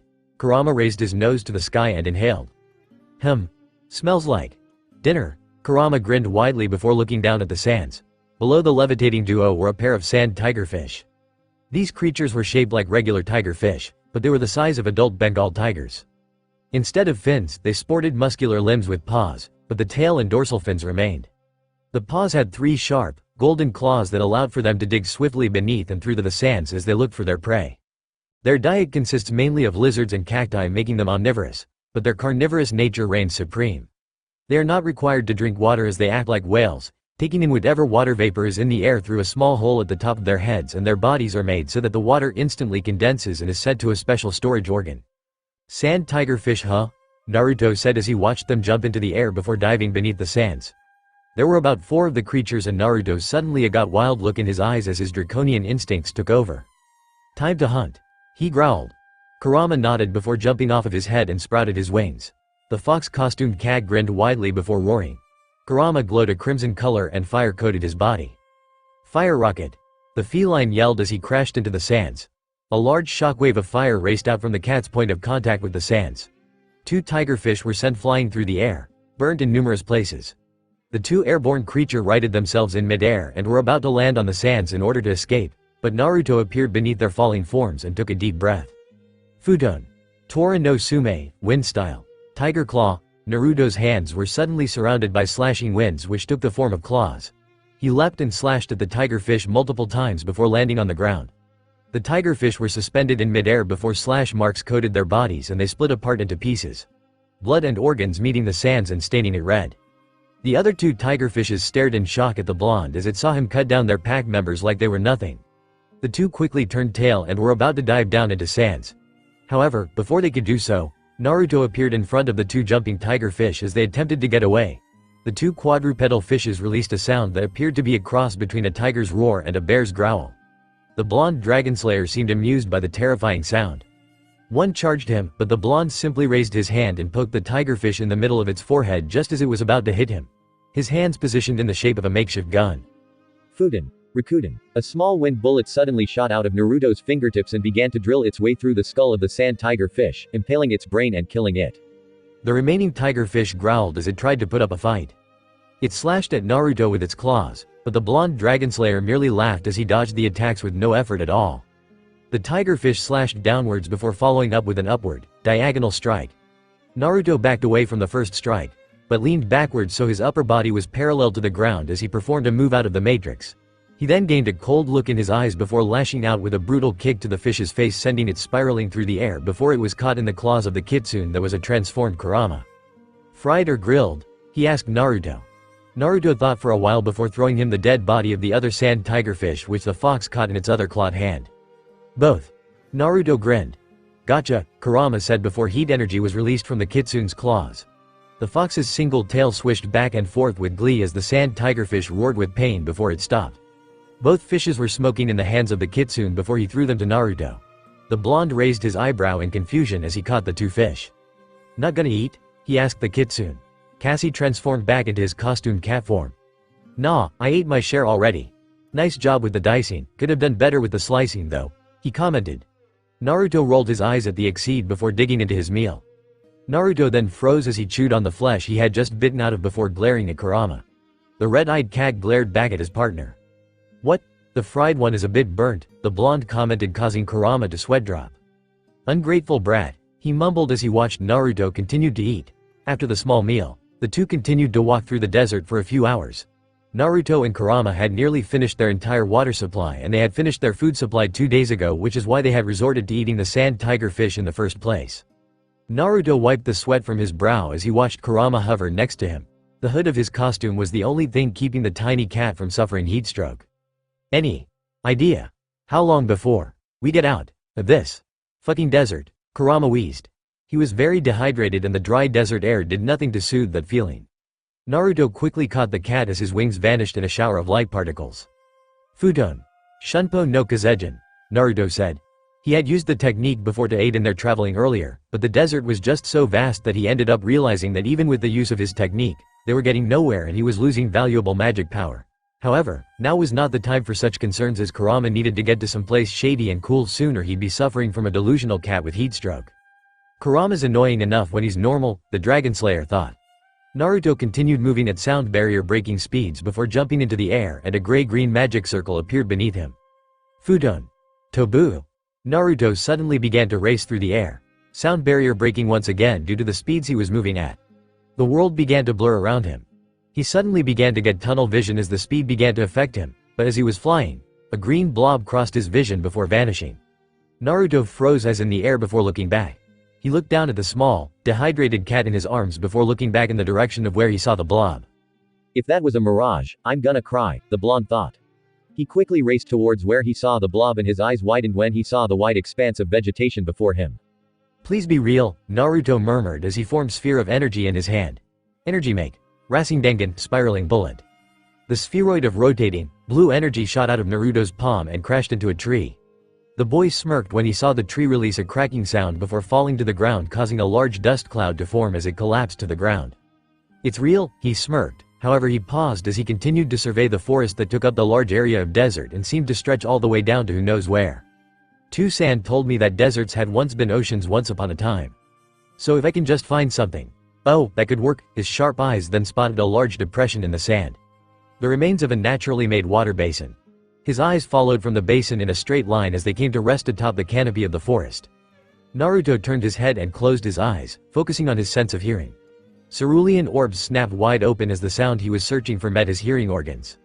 The boy flew down into the foliage and landed with enough force to crack the grass-covered ground beneath him. Naruto looked around before listening for the sound of water once more. Naruto then began to sniff the air before his eyes brightened as he caught the slight scent of fish. And where there was fish. Water, that way. He took like a shot in an easterly direction, the direction of the water source. Naruto sighed in relief as he saw the remnants of the river that once flowed through the forest, now a small pool of water. Naruto shrugged. It would do. He quickly wet Kurama's face for the cat to wake up. Huh? What happened? You fainted from the heat. Naruto said. Water's in front of you. Kurama looked where Naruto was pointing before panting like a dog. He went to the edge of the pool and began to guzzle the liquid. After a good half a minute of downing water, Kurama's belly was swollen and he looked like a giant red berry with a head, arms, legs and a tail. Ah, I never knew water could taste so good. Kurama made a face that made it look like he was having an orgasm of some kind, causing Naruto to quirk his eyebrow at the exceed. Water is said to not have any taste at all, Naruto informed his cat. Shut up, brat. Just cause you're a Dragonslayer doesn't mean I'll be all respectful towards you, and besides water can. The cat was interrupted when a sharp sound pierced the air. Screaming, Kurama questioned. Judging from the tone, I'd say a little girl, around 5 years old, Naruto said as his ears twitched. He got up and looked at Kurama, who had miraculously lost the weight from his water guzzling. Should we help her? The blonde asked. Kurama shrugged before flying over to Naruto. If we get there in time then I suppose so, if not we can just kill the animals and eat them. Would you like to eat the girl if she doesn't make it? Kurama said as Naruto's eyes twitched. I may be the son of a dragon, destructive and have a bit of an animal killing streak, but I'm still a human and I'm not a cannibal, Naruto said with a monotone. Whoop-de-doo, you're not a cannibal. Good for you. The cat spoke sarcastically, and now you're boring me now. Let's go kill those guys so I can be rid of my boredom. The red-eyed cat said. Naruto sighed before turning in the direction of where the scream came from before grabbing Kurama. We kill them and we go, alright? Naruto said. A nod from the cat was his response. A gray-green magic seal then formed around Naruto's feet. The two vanished in a swirl of wind. Unknown forest, the girl panted in exhaustion as she continued to run. The howls of the animal chasing after her were loud, indicating that they weren't that far behind. Her legs were screaming for her stop and rest, so they removed the lactic acid building up her muscles, but she refused and continued to run. She pushed aside branches and brush, some of them slashing her face and caused small lines of blood to form on her young face. She continued to run, only to skid to a halt when one of the animals appeared in front of her as it came out of the brush. The animal was a large silver wolf with shining yellow eyes. Sharp teeth covered with saliva to indicate its want for food were shown in its jaws. The wolf howled before jumping at the girl. The girl took a right, avoiding the wolf as it smacked straight into a tree. The girl continued to run. She ducked underneath a branch before crawling underneath a large tree root. She grabbed onto a vine and swung over a rather large mud puddle, but a pair of wolves were still on her tail. their powerful leg muscles allowing them to easily keep up with the girl. It was then that the girl realized they were just toying with her, playing with their food. The girl was about to make a sharp left to try and escape them, but then another wolf appeared out of the foliage and knocked her to the ground. She rolled along the grass-covered earth before she twisted to the right to avoid the pounce from a third wolf. In desperation, she lashed out with a kick. The small black shoes covering her feet smacked into the wolf's muzzle, causing it to yelp in pain. The girl saw her opportunity and got back up and was about to make a break for it when a fourth wolf jumped out from behind a tree. The canines growled as they cornered the girl. She was backed up against a tree. The silver-furred canines were growling, saliva dripping from their mouths in anticipation to finally feast.